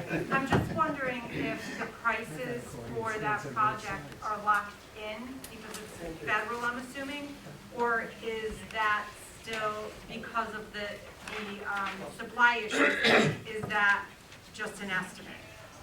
It's an estimate. We can't walk in the prices because it has to be bid out to get the detailed pricing. However, the estimate was done knowing the current conditions and the way things are. One thing actually is that for the first time in a while, we've actually started to see prices start to come down a little bit. I'm not going to say they're like massive. Don't quote me saying I said they were half the price. Can you cite your source on that? On where you're So saying that these prices are? one of the big costs is ductile iron pipe that on this project. And ductile iron pipe, for example, dropped the surcharge. That was a year ago. We had a surcharge due to scrap iron pricing. That surcharge is gone. That is a large amount of money per stick of pipe. So yes, that if you talk to the 3 main ductile iron pipe companies, McWane, US Pipe, and American, they'll tell you that that surcharge is gone, and that was a significant reduction, honestly. Is there a chance through the bidding process that price tag could be slightly lower, or no? Anytime you have a competitive bid, there's a chance that prices can go down because you're bidding contractors against contractors, and it generally benefits you to have multiple people bidding against it to try to get the cost down. Thank you. Lead time on a large diameter iron pipe is a year out, right, for supply? As soon as a few months ago, I would have told you yes. Recent lead times are down into the 30 to 40 week time frame. They were upwards of 50. Now they're down into the 30 to 40. So things are starting to soften a little bit, is what we're seeing. And we have to hedge on the fact that things are going to hopefully get better relative to supply chain issues as we go into construction in 2025. The gentleman in the back, did you want to speak again? The woman had this over me. Go ahead. Oh, is it me? Okay. Just a quick question. Thank you for inviting us to the budget proceedings. I think it's outstanding. I have a lot of input, I'm sure. When are we going to see the line items? I know you'd like to post the agenda like a week or so, but if you have like, I don't know, thousands of lines of items, it'd be nice for us to look on ahead of time so that we're prepared to question things to the best of our ability. Also, can we see that on the website? Yes, and I believe, Diane, you do put it on the website, right? I give it to Megan and she'll Oh, and she'll put it up. So I believe that should be Friday. That's what I'm told. Yeah, so the tentative budget should be up on the website on Friday. Great, and Brenda wants me to talk about Gilderland, but I don't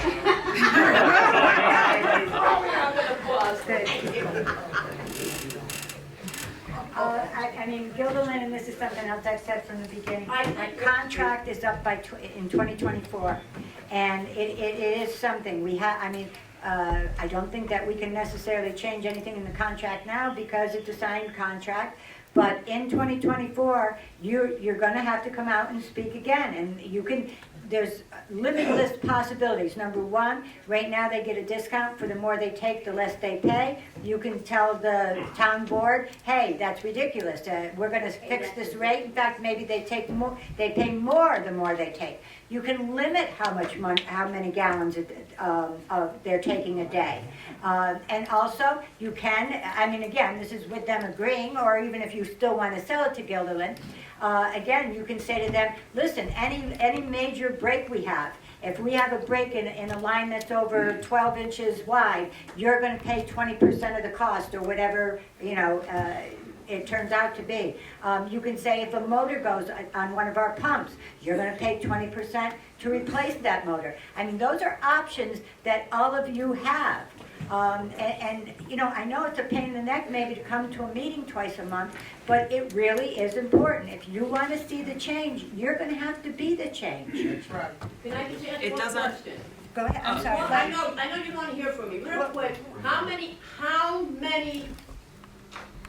signatures do we need? And I need an answer.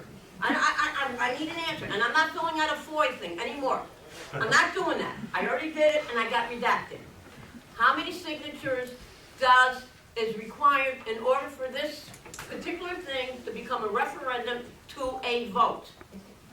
If you can't give me the answer tonight, you're having a meeting October 4th, I will be here with Valcon. I need an answer, and I'm not filling out a FOIA. I did that once, and I got redacted. Do you have an answer? Of my money. It's set forth in the law based on a percentage of the last vote for the governor's election in the area affected, typically. I do not have a number for you. I have the number, because I want, so if we get up to that number or over, and I present it to you guys, you have to vote in order for us to vote? How does that work? No, it's a call for referendum. If you have legitimate signatures, we've had this conversation like on Viaport, just like you're doing here, legitimate signatures, okay, of people in those, it's for water in the district, okay, or, as we said, it's gotta meet the threshold. That calls for a referendum. I put out another FOIA to find out who's in District 5 and who's in District 2. I got it. If I don't get an answer, you know what, I'm getting every damn signature in Rotterdam. And I believe I believe Councilmember Miller Herrera would like to speak.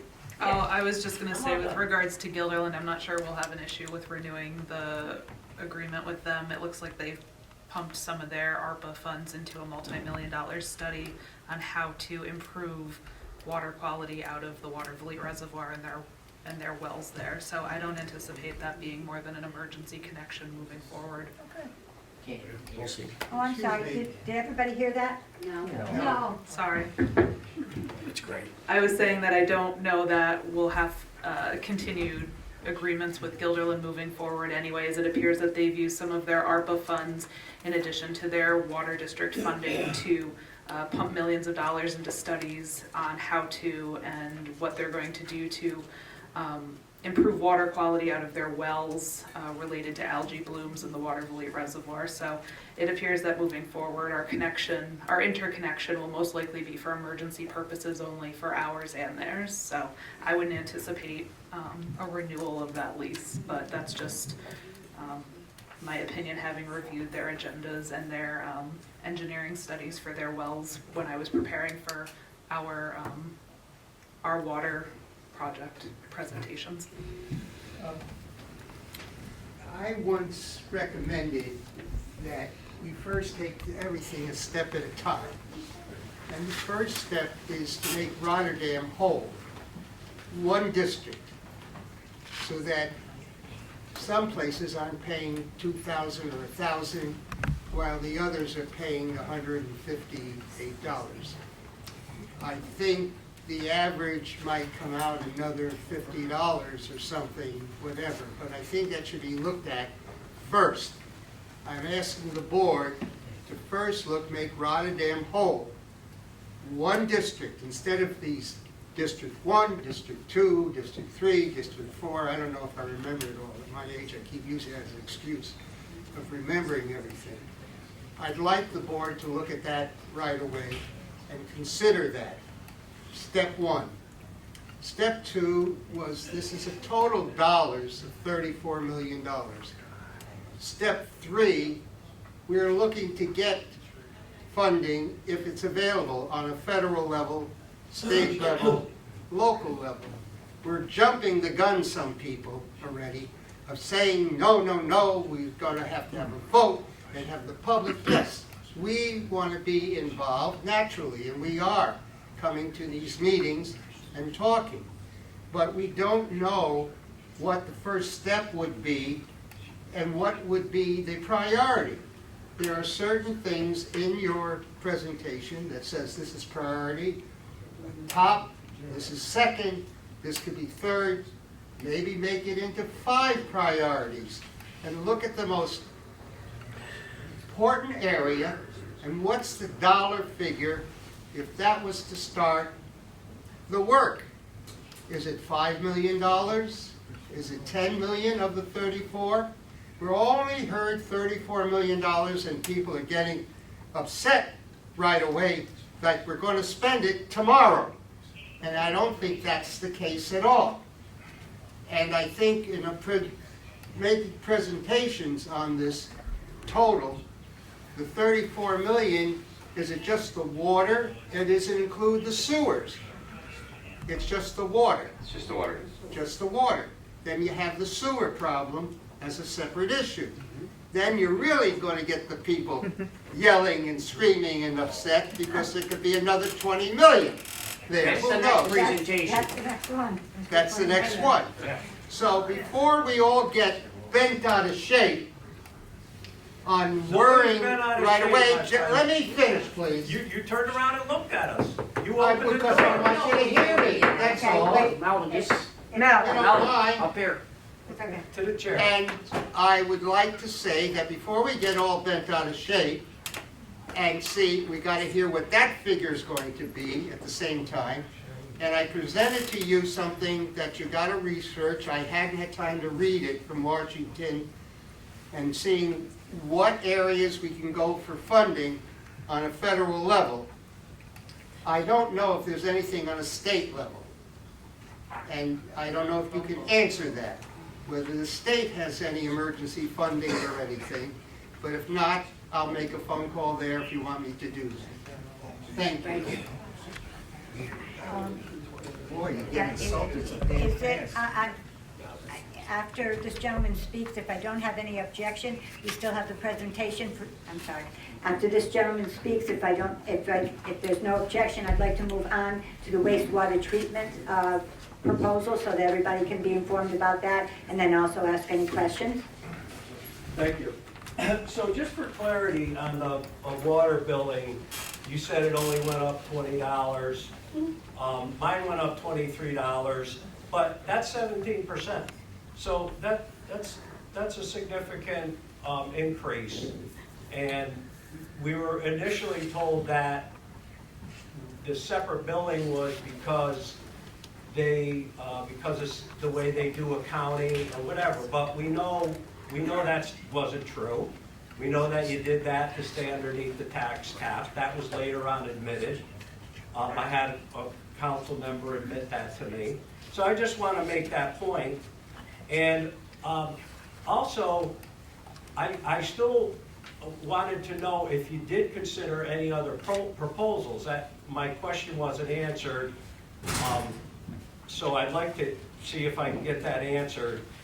And the last thing I have is, in June, the EPA put out new health advisory levels for PFAS, particularly PFOA and PFOS.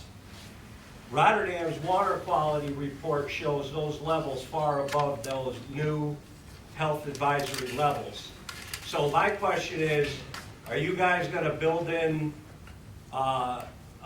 filtration systems for the PFAS, seeing that it's not regulatory right now, it's not a legal requirement, but it's something the EPA put out and said there's no safe limits of PFAS chemicals, which are very dangerous for the human body, especially pregnant women and children. So are you looking at that as long as you're talking about quantity of water? So I'm talking about the quality of water. Is that going to be looked into? Roy, you want to answer that, or you want me to? I can address that. So when you look at emerging contaminants, that's a separate pot of funding, honestly. There is additional funding if you have, once it is a issue. Right now, like you said, there's talk of changing standards. It's not currently, in violation.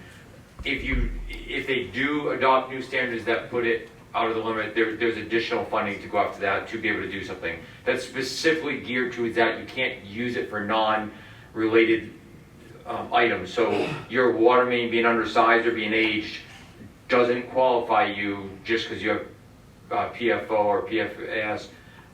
So it's for stuff related to that. So when we talk about trying to get the most funding possible, that's a separate pot that would be I'm gone kind of after not that. talking about the funding, I'm talking about getting ahead of the curve, because as science advances, regulation falls behind, so then the regulations has to catch up to the science.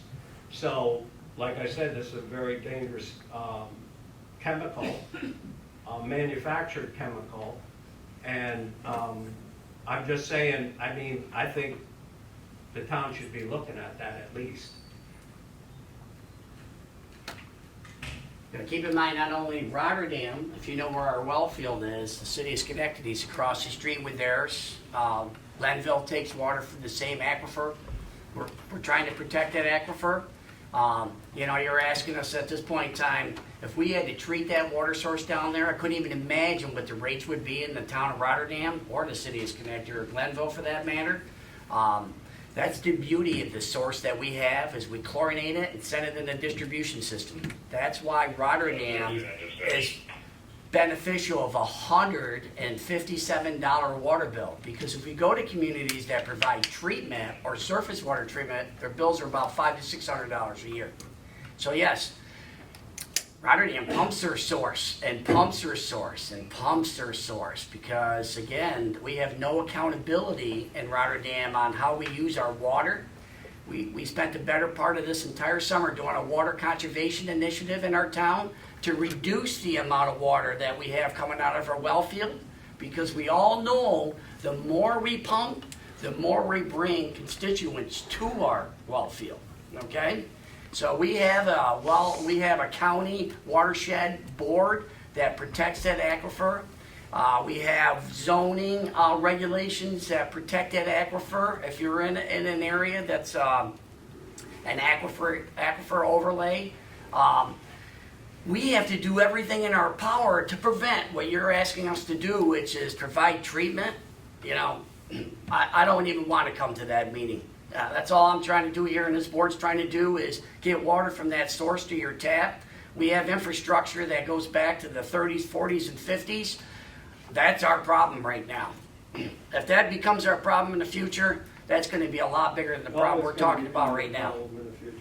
So, anyway, you asked a question about, did we look at different options? I don't know what the term... Proposal. When you say that, what are you referring to?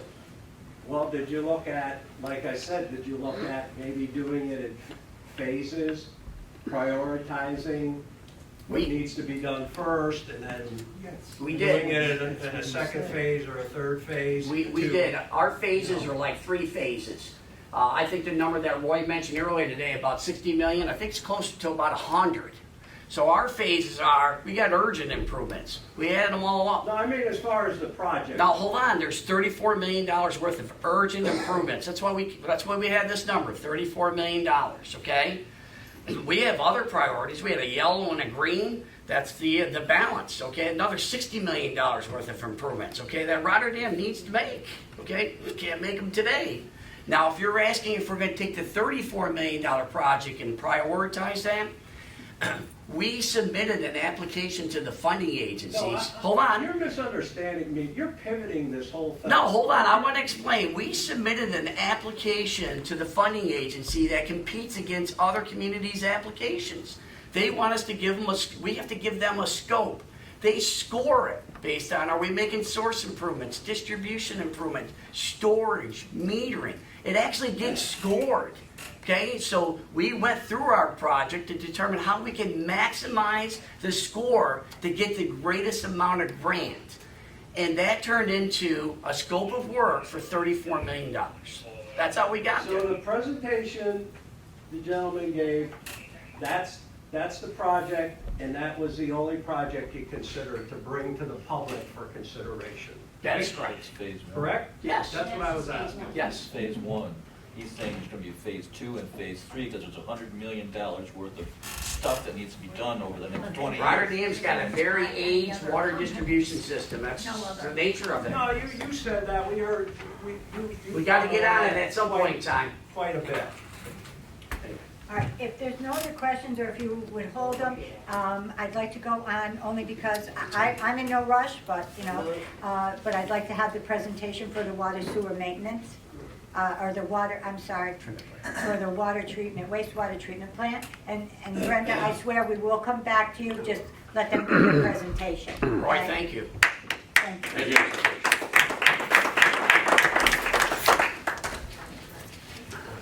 Thank you. Jason, it's your turn. It's my turn. Evening, everybody. My name's Jason Ballard. I'm from Barton and Judas, with Roy and Don Fletcher here as well to answer everybody's questions. This is a public information meeting. I'm going to talk about the same presentation that was given 2 weeks ago down at the junction, so that's why we don't have the screen down. There are copies of the presentation by the door if people want to take a look at them on the way out or now.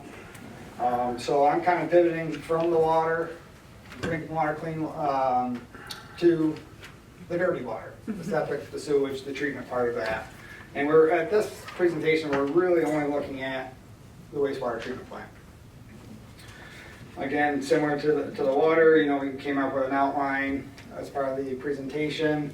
We had our background, goals, a quick description of the design that we were looking at, project cost, which is always probably the biggest talking point. What funding are we looking at?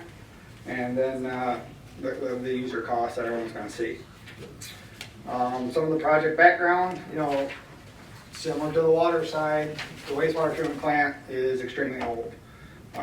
Dating back to the 1940s, a lot of the components that are in use right now were the original components back in the 1940s. The operators there, the town, have been working hard to kind of put Band-Aids on it, keep in compliance. Every once in a while, it falls out of compliance with, some solids, disinfection issues, but they're working extremely hard. There hasn't been any recent ones, I think this year, but there's only so much they can do to keep this limping along with this aged equipment.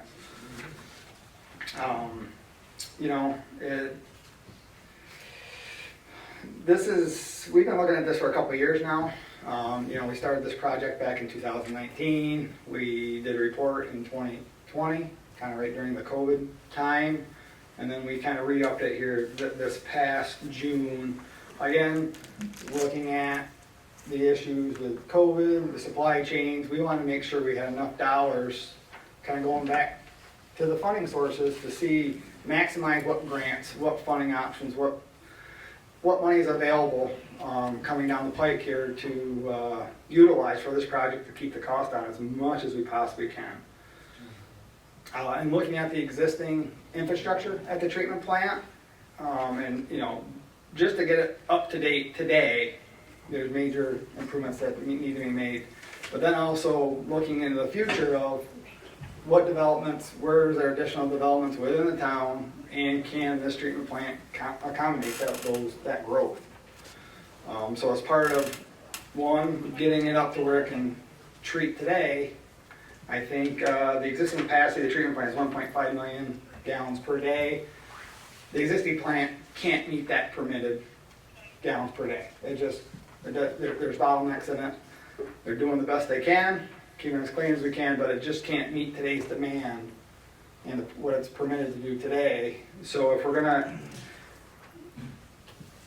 do the improvements to what it's permitted for, let's include growth into that, so we don't have to come back 5-10 years down the road here to do another big improvement for future growth. So part of the project goals was, one, make sure we get capacity, but then also add in additional capacity for the future. So we were looking to go from 1.5 million gallons per day up to 1.8 million gallons per day. Again, the main goal is public health and safety for everybody who use the system, and then also make sure it's in compliance all the time without all the Band-Aids and everything else. Jason, what does that mean, to be in compliance? To be in compliance? Yes. Well, Speedies, what yes. does that mean? Thank you. No, that's a great question.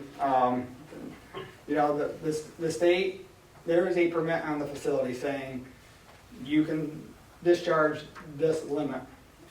For instance, solids, you're allowed a certain number of solids. That's in compliance, and if you go over that, there's a report, a violation, and then you have to bring the plant back into compliance as soon as you possibly can. And where does that effluent go to? Oh, Where's the effluent go to? the river. To the river. The Mohawk River. Yep. Our outfall goes into the Mohawk River, Correct. So, not just a little downstream from our wells. And we swim in it. swim, fish, boat, everything. Exactly. Yes. Downstream from our wells. Correct.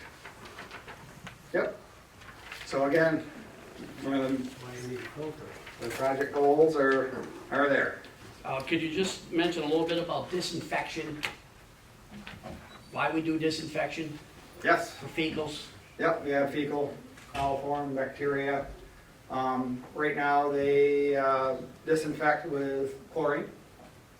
And again, there's a standard where there's a chlorine contact tank. So it gives it time to disinfect everything before it goes to the outfall. So, and that's kind of one of the deficiencies in the existing treatment plant is the chlorine system.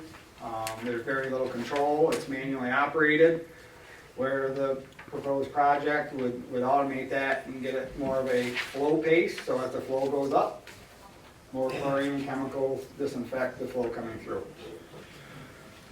Any UV disinfection?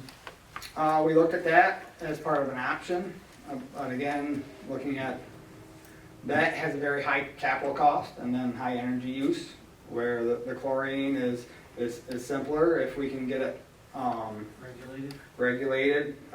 It's a cheaper option, which is still very effective and commonly used. Didn't we have UV at one point and then switch back to chlorine due to increased electricity costs? Yep. Yep. So, jumping to the product design as part of this, the cost included some rehab to the influent trunk sewer that comes into it. It's in You can be honest, what kind of shape is it in? It is in extremely poor condition. It has very little access to it. What's in it? Besides what flows in it? Roots. You got roots, grease balls, everything. There's bottlenecks. It's plugged. There's a percentage of it that's plugged right now that needs to be addressed. Yep, and that is a immediate need. Otherwise, will be potential sewer overflows. just bad. That's bad. So, you know, that's part of the other project. We have the preliminary treatment, which is kind of the bar screening, all that stuff going into the preliminary treatment where there's some settling. One of the major and the oldest piece of equipment, it's called a trickling filter. I think in the report, in the presentation, there's kind of a picture of it. Basically, the water just gets distributed over rocks, goes down and goes into another rotating biological contactors, which again, it's kind of fixed film biological treatment. So we're looking to replace that with, you know, more modern treatment. Sequencing batch reactors. It kind of takes the preliminary biological and secondary and puts it all into one kind of compact tank with better treatment. From there, we'll, like we just talked about, improve the disinfection system, make it flow-paced. Also for disposal, you know, once everything is treated, you end up with a sludge. And that sludge has got to get disposed, so we dewater it. So we're going to look to improve the belt filter presses before disposal, so there's less disposal costs. You don't want to just dispose of the water, you want to just dispose of the solids. And with all that, you know, everything is kind of being operated manually right now by the operators, putting in a control system, we call it a SCADA system, to help automate some of this stuff and make it more reliable.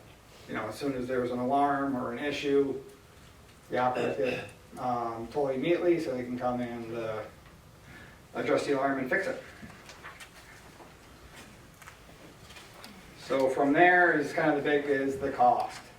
And I don't know if you knew the cost, but you kind of hit the nail on the head for the cost, where it's the opinion cost is about $20 million.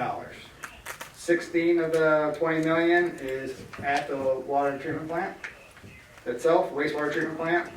There's about $3.5 million to improve that trunk sewer coming in, and then about $500,000 for collection system maintenance equipment. Funding wise, again, I think the town is very diligent. You know, we're kind of exhausting every funding option that we have. We do have federal funding. I know this gentleman was talking about the Tonko money. This project was awarded $960,000 for improvement, particularly of the belt filter press that we kind of put in for. We also put in a Water Infrastructure Improvement Act grant, WIA, kind of similar to the water system. It's a different pot of money for the clean water side, the wastewater side. We have an eligibility of 25% that we went after, which was about $4.7 million. With that, we're also looking for short-term financing and financing on the other half. In this coming year, there's plan to submit another grant application with the DEC, which is for the Water Quality Improvement Program, which is WQIP. There's a 60% match of that, potentially up to 40% grant. If we get multiple agencies giving grant, they will kind of balance each other out a little bit. So if we get more grant from one source, the other source may pull back some of it because it has a 25% cap, 40% cap. So there's going to be a bit of a balancing act there. We're going to go after the Northern Border Regional Grant again. That has a 50% match, 50% grant. But again, all the grants are kind of working together. So as you get one grant, another grant may be pulled back till it kind of balances itself out. User costs. The existing typical user, I know Roy was talking about EDUs. On the wastewater side, we talk ADU, it's pretty much the same EDU, your typical single family household. I think right now your current charge is $385. With some of the max grants, particularly from the WIA, you're looking at about if we get the grant, about a $180 increase per year. Without the grants, you're looking at about a $259 increase per year. So that'll actually bring your Your sewer use charges is up to about $584 per year with grant, or $663 without the grant. Again, I know it's a lot of money. This is, you know, there's money coming down, and the town is understanding this is a lot of money, big costs, and doing everything we can to optimize that grant in federal, state assistance. Have we done any studies on inflow and infiltration in our system? Yes. Yeah. Yep. There's planning grants that we've done where they've TV smoke tested certain areas. Usually that comes in pots of money, so the town will do a certain area and then see how they can fix it. And reports that were done, Eric, the I-9's low in our system, surprisingly. Good. Now's the time to ask questions. It's wastewater, that's all. We've been at this for almost 2 hours, talking about water. I haven't heard water meters mentioned at all. What's the status of that? We gotta stay on wastewater, but we'll come back to that in a They're second. related. They're related, though. The sewage cost is frequently tied to water meter reading. It can be, yes. Actual usage. Yes. So if we're not gonna have water readings, that becomes irrelevant. But if we are gonna have them, it becomes very relevant when we talked a lot about. When we're talking about all these expenditures here, why would we spend money on the least popular idea in town? You know, we need improvements in our water delivery infrastructure. We don't need water. Spend at least $10 getting your microphones fixed. We're talking about a lot of money that the town needs to spend and invest in its infrastructure. Water meters are maybe a luxury for some people, but they don't factor into the immediate needs that we need to address now. So, A luxury. I don't think anybody wants them. Sorry, for lack of a better word, but there's no room on the horizon to finance water meters at this point. I thought because of the Gilliland deal, we were committed to it by law. It's not a law. It's in the contract, that it's in the permit that we filed with the state, but there is no law that mandates that municipalities need water meters. It sounded like a state law the way the Gazette reported it. It was not passed as a law. The board did approve, I believe it was back in April, that we are not proceeding with water meters. That was a resolution that was already approved. It's already gone off to the DEC with our letter that basically says we're going to be working on our $34 million water project because there's priorities in there to get water from the source to the tap. That if we don't do, doesn't matter if we have water meters installed, you know, they won't be reading much if we can't get the water to the meter.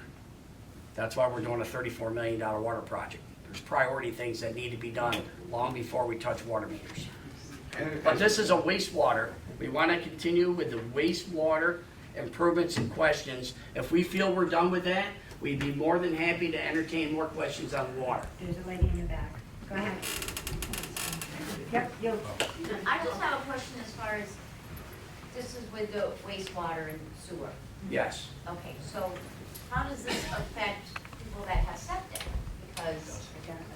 It doesn't impact them at all. But, so if we have septic where we live, which we do. Yep. And all this money that, even though we don't use the sewer, it's still coming into our, that we're gonna be paying for. No, you do not. No. I have a septic system, I don't pay a dime for sewer. You're in a Now, there was word going around where they are putting them in, whether we want it or not. We have a project going on on Carmen Road right now. That's us. It went through a whole public hearings and everything. There was a need there. That's being done. Right, You that's know, the businesses. Yeah, at this point in time, there is no studies on the table relative to increasing our sewer system because we got to fix the one we have.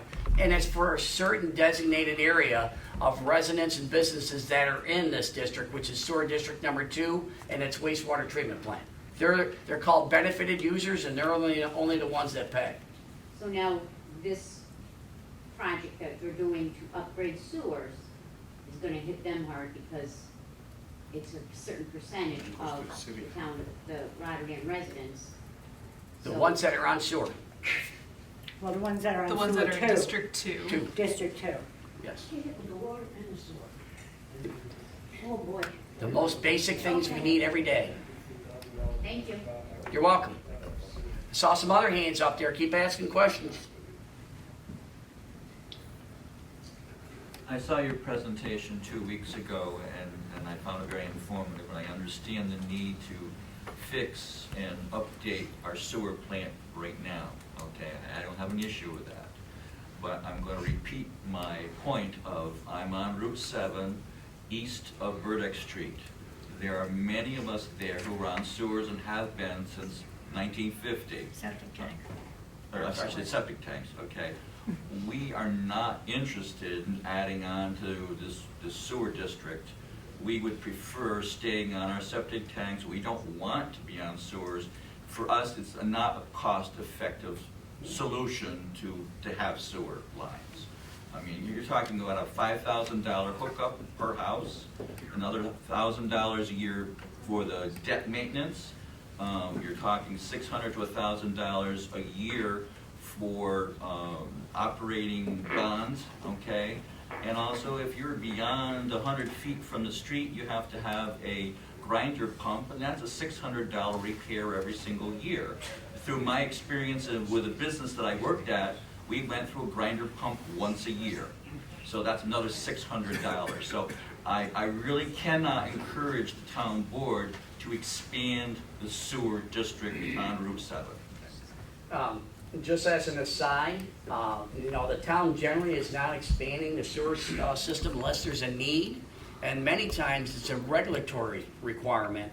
Maybe they're failing septic systems that no longer meet the code, the density is too close, and regulatory agencies come in there and say, thou shall be on a sewer system, because we live in a urban, suburban area, the densities are getting closer and closer and closer, and that's when you start going to a sewer system, okay? And Rotterdam's kind of like quasi, some of Rotterdam, as you know, is very dense. We have sections of Rotterdam, Colonial Manor, Colebrook, that are very, very close, that have septic systems, okay, that are continuing to fail more over time, okay? At some point in time, not from us, but a regulatory agencies come in, and then after a while they fail, and more numbers fail. They actually come in with a consent order and tell us you will put sewers in there. So we haven't gotten that yet, but all the areas where we do get it, we try to make sure we're proactive and move on it. My just concern is in reviewing the comprehensive plan of what you want to expand Burdick Street and Route 7, that brings up a red flag for us in that east of that Burdick Street. Understood. Any other questions on wastewater and the sewer plant upgrades? Okay. Is there anybody that, Jason, thank you. Yes, I thank appreciate you. it. okay, Brenda, do you have Thank something? you, yeah, okay. Two things, I want to thank you for it, I'll give you guys compliments, okay, because evidently you don't think you get enough, because you put up with it. You're not put up with me. Don't Thank hurt you. their feelings. Thank you for at least holding this forum open to the public. Evidently, I heard the last place kind of didn't do that kind of stuff. Okay, thank you. Now, I'm getting mixed messages on this. You're telling me that this $34 million, which some of us are not jumping to the gun. All we're saying is we need a referendum to vote on it. Yes or no? Because this is the United States. This is, Rotterdam is part of the United States, which means the people have a say in how their government runs. But you're telling me this is phase one. You're doing the most urgent part, this is phase one, okay? Which means I'm gonna probably, depending on the funding and all that nonsense, I'm gonna pay $300. I'm in District 5. I should not complain. I should not complain. I will complain. That's my right as a citizen. So when phase one is done, now you're gonna go to phase 2. You will go to phase 2. That's an additional whatever. Does that mean My bill, his bill, everybody's bill here goes up to accommodate phase two. Again, to accommodate, you're shaking your head, yes. Again, I'm gonna say this, and I'll repeat it, and I'll repeat it. Where does the public get the money? Where is phase Where two? are we getting the money from? Where is phase two? That's what I want a clarification of. It was my understanding from what was just said that, and I remember going to the water modeling meeting, okay? And here's all of our water and everything else, okay? All of our districts, our pipes, everything else. So we did. We asked Barton and LaJudas to prioritize, or to speak to us about what we felt. Here's all our deficiencies. What is the most important to keep Rotterdam safe, to get the water from the wells to the houses, okay? They came up with the list that we are now working on. Now, to me, that's it. At least, I don't see us in another 5 years because this work isn't going to be done overnight. Would either of you gentlemen please explain? I mean, it's not like you can just, well, I suppose you can drill a well real fast, but by the time you get everything built around it, I understand that. okay?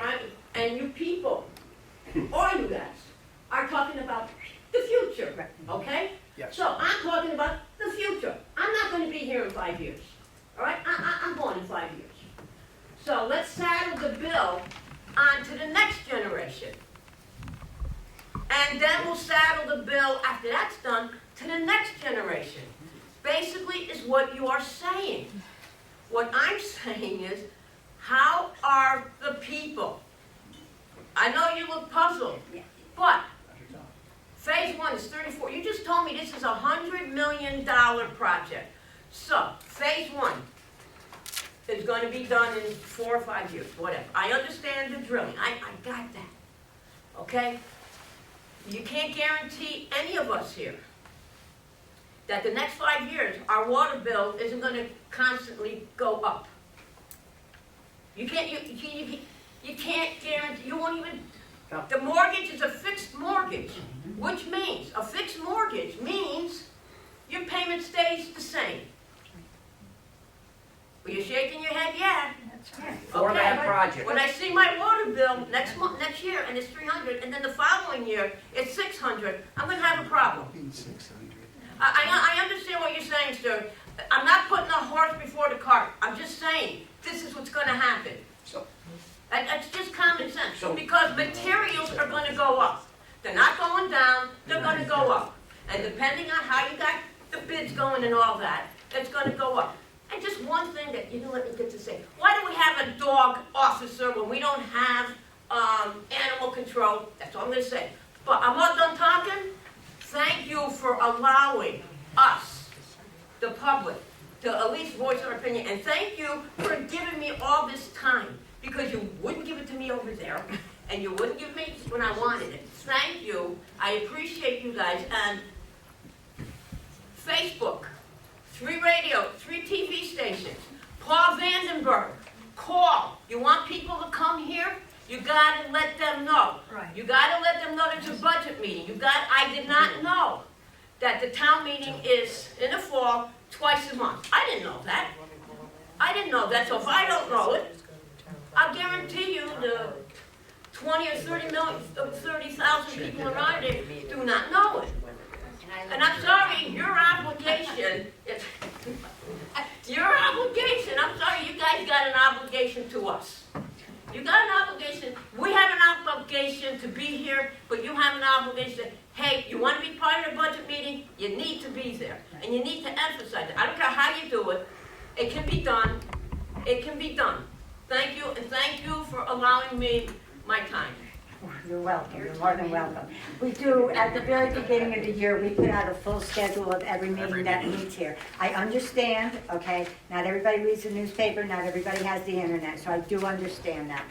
But just so that you know, January 1st, we put out a full schedule of planning commission meetings, when they're going to be town board meetings, zoning meetings, the conservation committee, any committee that we have, it is put out on a calendar. And I will say this, anybody who calls into the supervisor's office, let's say January 2nd or whatever day we're at work here besides the 1st, just say, I do not have internet access, can you mail it to me?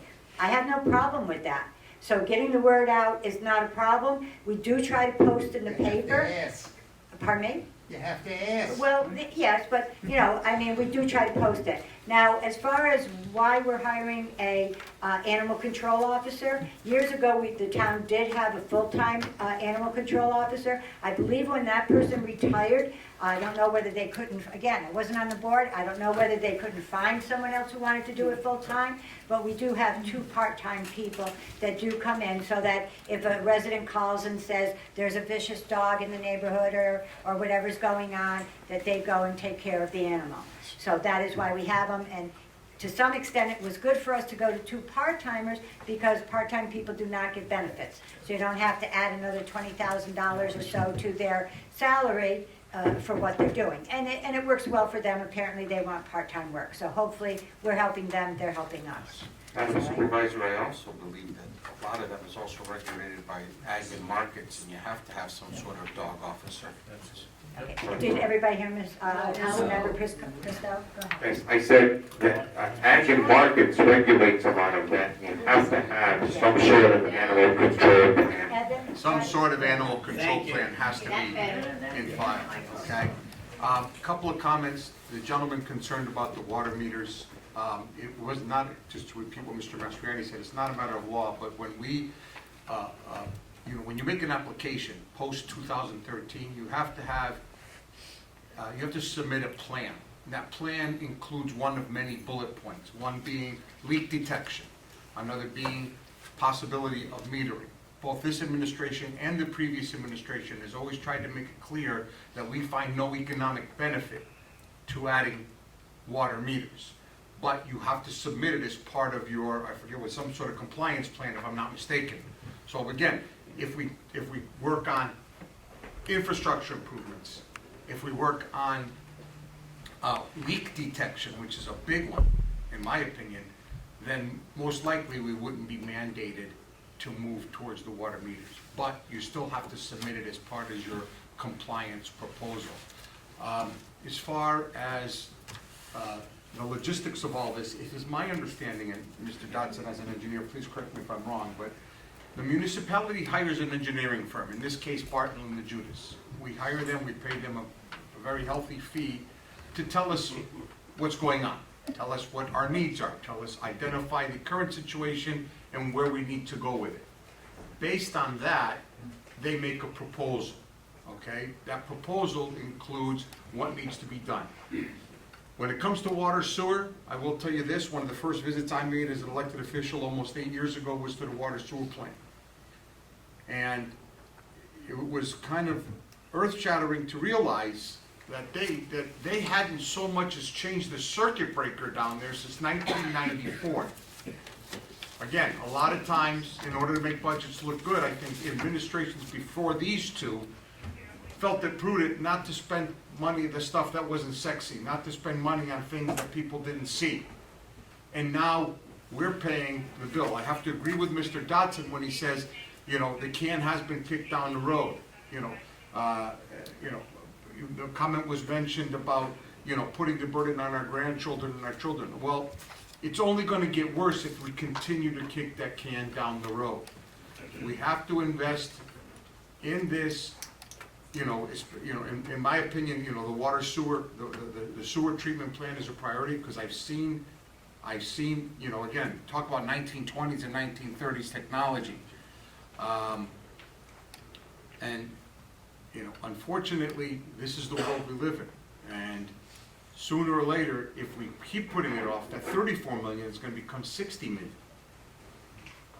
Regarding, septic versus sewer, if there are certain corridors of the community that are attractive for commercial development, I am, and I'll go on record saying I am in favor of putting sewers in those sections, because when an entity, a business entity comes into town, whether it's a tech company or a company that might be interested in our quality water, the first thing they're going to ask is, do you have any sewers?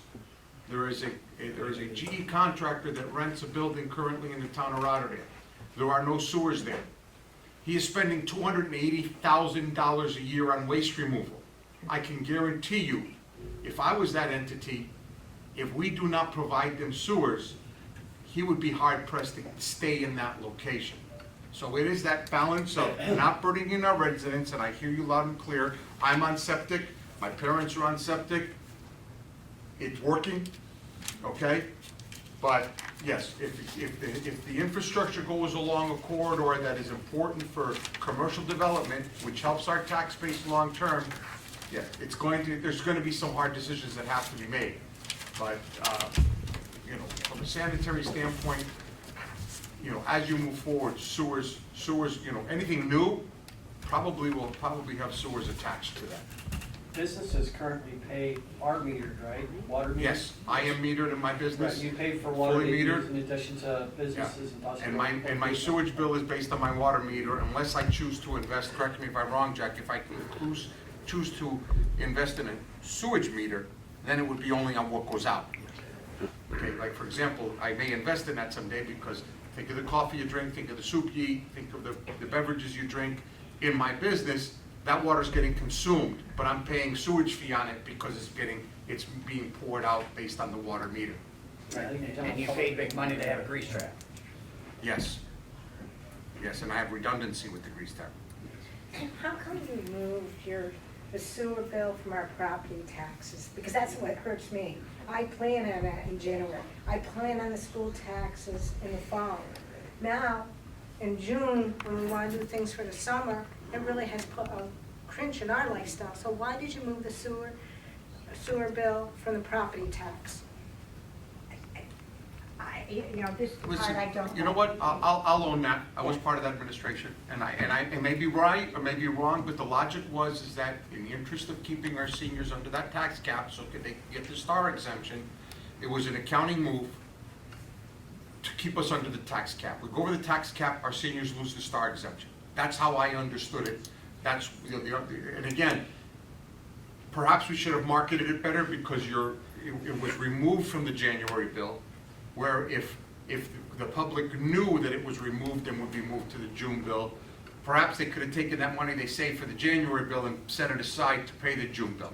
So again, I've never been ashamed to own good, bad, or indifferent decisions. The logic is, as I understood it, and I'll always qualify it by saying as I understood it, because sometimes I'm maybe not that smart of a guy, but it was in order to stay underneath the tax cap for the benefit of our seniors in the STAR exemption. I knew I wasn't gonna talk anymore. Is that something in this coming budget that could be looked into? Putting that money, that price back into the budget? Can I answer I that? know, I'm not explaining it well. Can you guys investigate? Like Mr. Dobson said, it was to keep under the 2% cap, and he says he's not sure. He thinks this is the reason why. Can you guys actually get the real reason? Because a lot of my neighbors, a lot of people saying needs to go back into the January bill.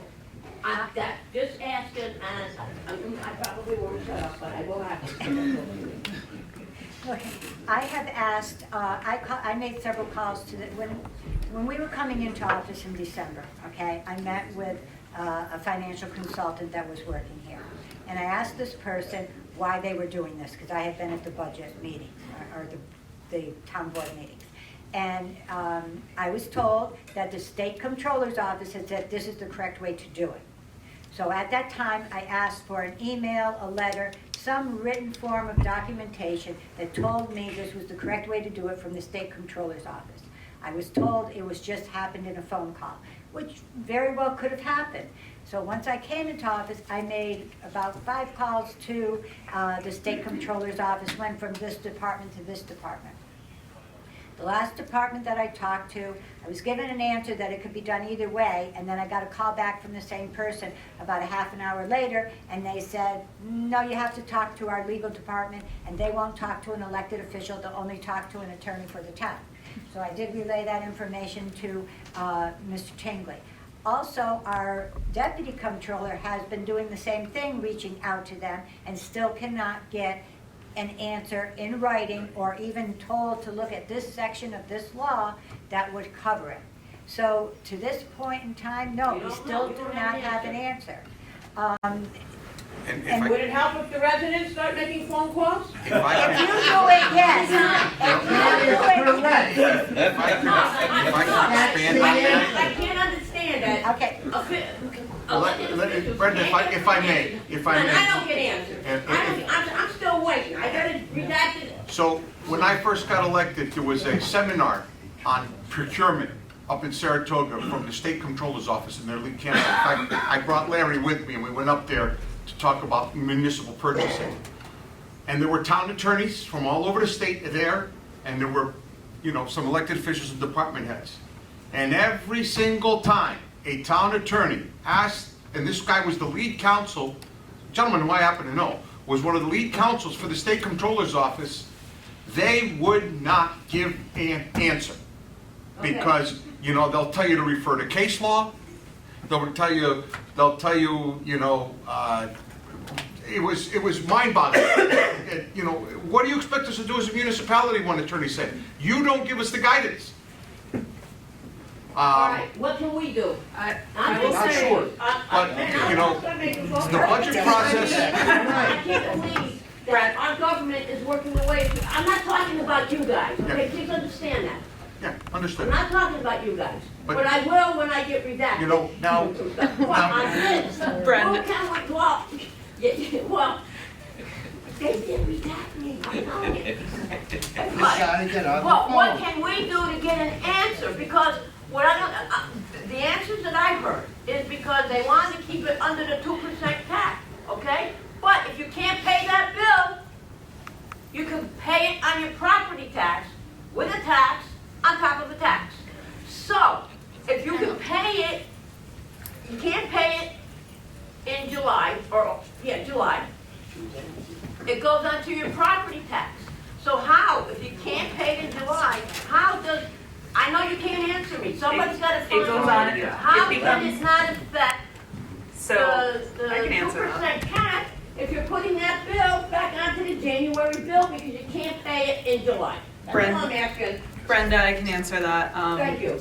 The water bill, when it goes unpaid, the county makes us whole and they put it on their tax bill as a re-levy to you. That's why it comes back to you in January. So it's not us resending it to you with a penalty in January. With the separation of the bills, the way it was explained to me, and again, this is all hearsay because it came to me through the director of finance at the time. It was that water is a utility, the same as National Grid, same as your cable bill. And when the Office of State Controller gave guidance, they said it should not be included with the tax bill because then people are writing it off on their taxes, and that's tax fraud. I never wrote mine off on my tax. Well, and that's fair. I mean, if you look at your, hold on, no. They're not.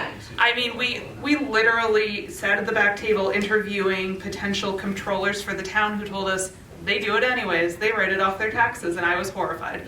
So people do it. So I get it. But as a utility, it's not deductible on your taxes. So the idea is that they prefer it separated out as a utility bill from the tax bill. But what they don't require is that it be in June. It can be any time during the year.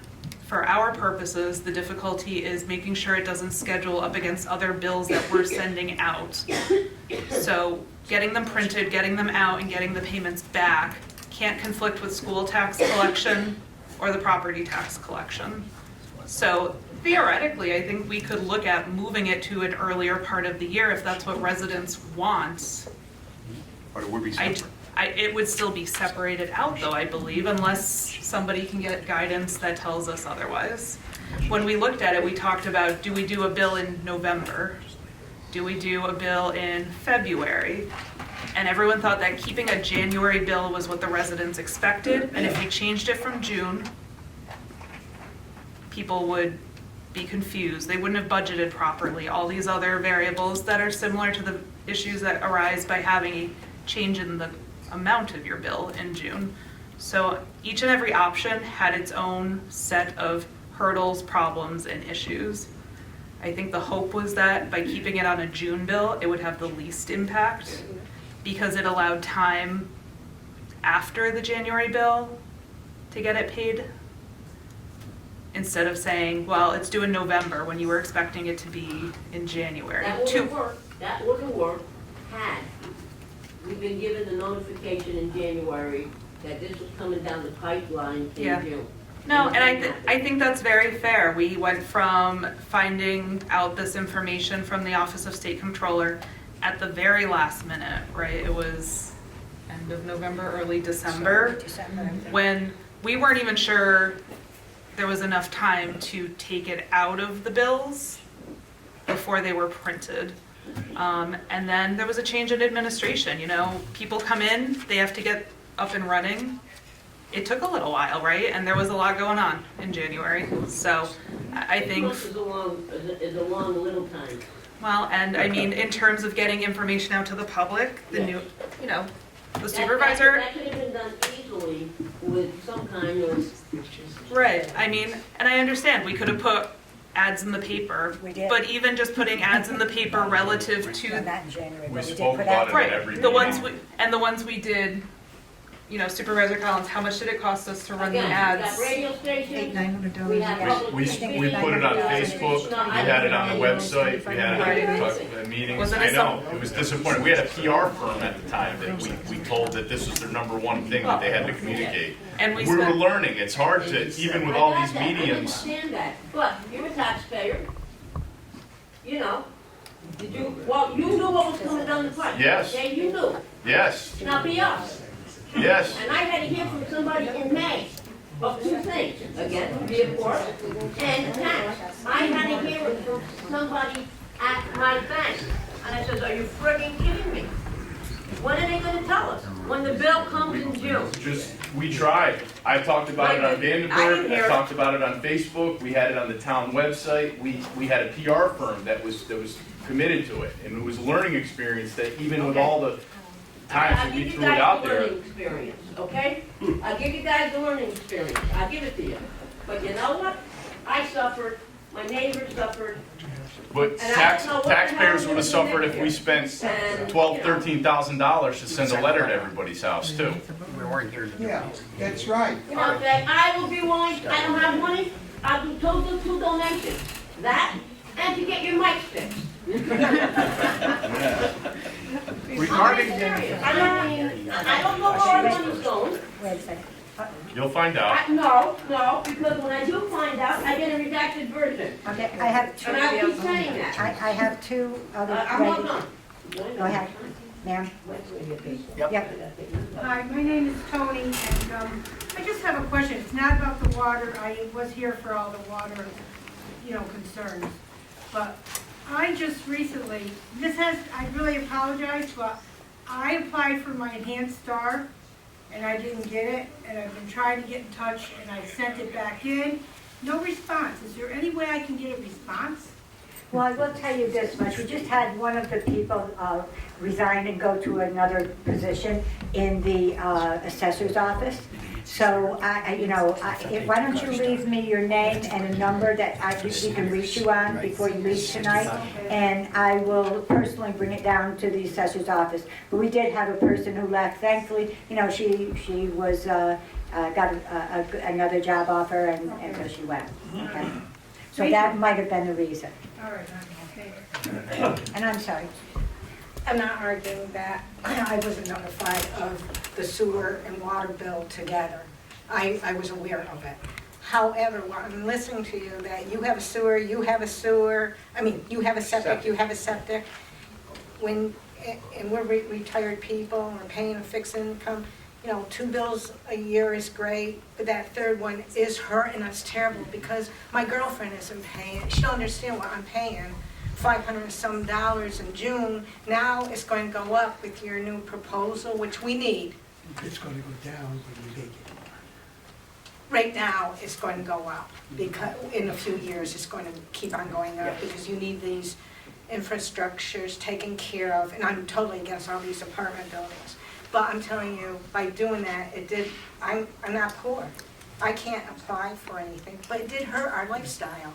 And it hurts us in June, when all these things come up in the summer that we're taking care of with our house and everything.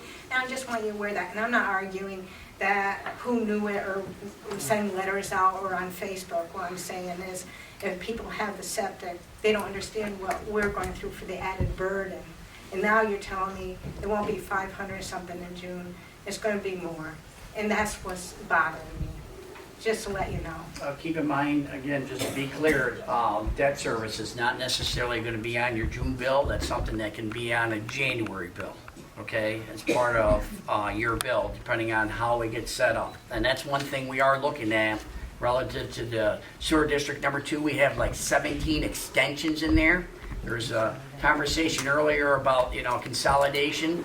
There's definitely a need for consolidation in sewer district 2 with all these extensions. That is something that's being looked at as part of this project. And that's going in January? Now, we haven't even started it yet, but in 2023, that is exactly what we're gonna be looking at. So you won't see any change in that until probably 2024. We gotta go through this whole legal process to consolidate these districts. Now, these pipes and everything they're putting in, and I know you did a lot of work on Princetown Road. Yes. Are you using metal pipes? Are you using plastic in the northeast? Are you, with the redders, are you using big enough pipes? These things go through my mind and saying, well, we don't need it to, all the work you've done on Princetown Road. Are you gonna be putting in, is that gonna let us go? Because is there regulatory, what kind of piping you put in? And that's all done as part of the engineering, that's part of the modeling they did, and part of the whole engineering evaluation that was done as part of that report. So we'd have that plan. So yes, that is looked at. Thank you. Thank you. One more comment, again, extending what Mr. Dutton said about the budget process. It's mind-boggling what goes into a budget process. For example, last year, our retirement obligations alone went up by $1 million. And that's a number that will continue to go up as the population lives longer, as our retirees leave the town and live more years. That number will only rise. It went up $1 million in one budget year. So, Yeah, but that's because of market conditions, too. Correct. That's just not because you have a lot of people retiring. That liability on those retirees should have been paid for already. But the markets are so volatile that it's affecting the pensions, and they're becoming severely underfunded. So where do they go get the money? From the municipality to fund the pensions for their pensioners and their active participants, or their, current participants. So to blame it all on that, I heard that story before, that's not true. I wasn't looking for blame, just addressing that it was $1 million in the budget. That's all. Yes, sir. He brings up a point. Many employers in this area have changed from a defined benefit pension plan to a strictly a 401k where they put in X amount of dollars and whatever that grows to Defined contribution. Correct, okay. So is that something the town can switch to help save us money in the future? We're in the New York State retirement system, so it would have to be what regulations, like every tier, when you're a civil service or state worker, there's different tiers, like tier 1 and tier 2 paid nothing to their retirement. Okay. And then as the tiers went on, they changed how much percentage the people had to pay, et cetera. So it's really, I don't know, we would have to check into whether or not. We're not able to No, change okay, we're not able to change. State retirement. Because we're civil service, we fall under New York State. Now, if New York State did that, terrific, that would be great. Save us some money. And not only that, sometimes they make it where the people can take it with them. So if they did go to a different, if they went from a town job to a state job, they could take that 401k with them. But right now, we don't have any options, it's just whatever tier they're hired under. Tier 6 is a more similar program, although I think that changed again. Right, under the negotiations with the unions. But Tier 6 was set up to be a pay-in similar to a 401k system. But now I think it's a pay-in to a maximum number of years. Is that No, we right? still pay in, it just changed the vesting. Okay. That's all they changed so far. Are there any other questions? Covered a lot of ground tonight. Yeah, how about ordering some pizza? I'm all for that. If no one else, I'm gonna make a motion to adjourn the meeting. Yes, thank you very much for coming. All in favor? Aye. You guys can say aye to me. I didn't, Diane. Evan. Evan. It was a second. I'm sorry. Okay.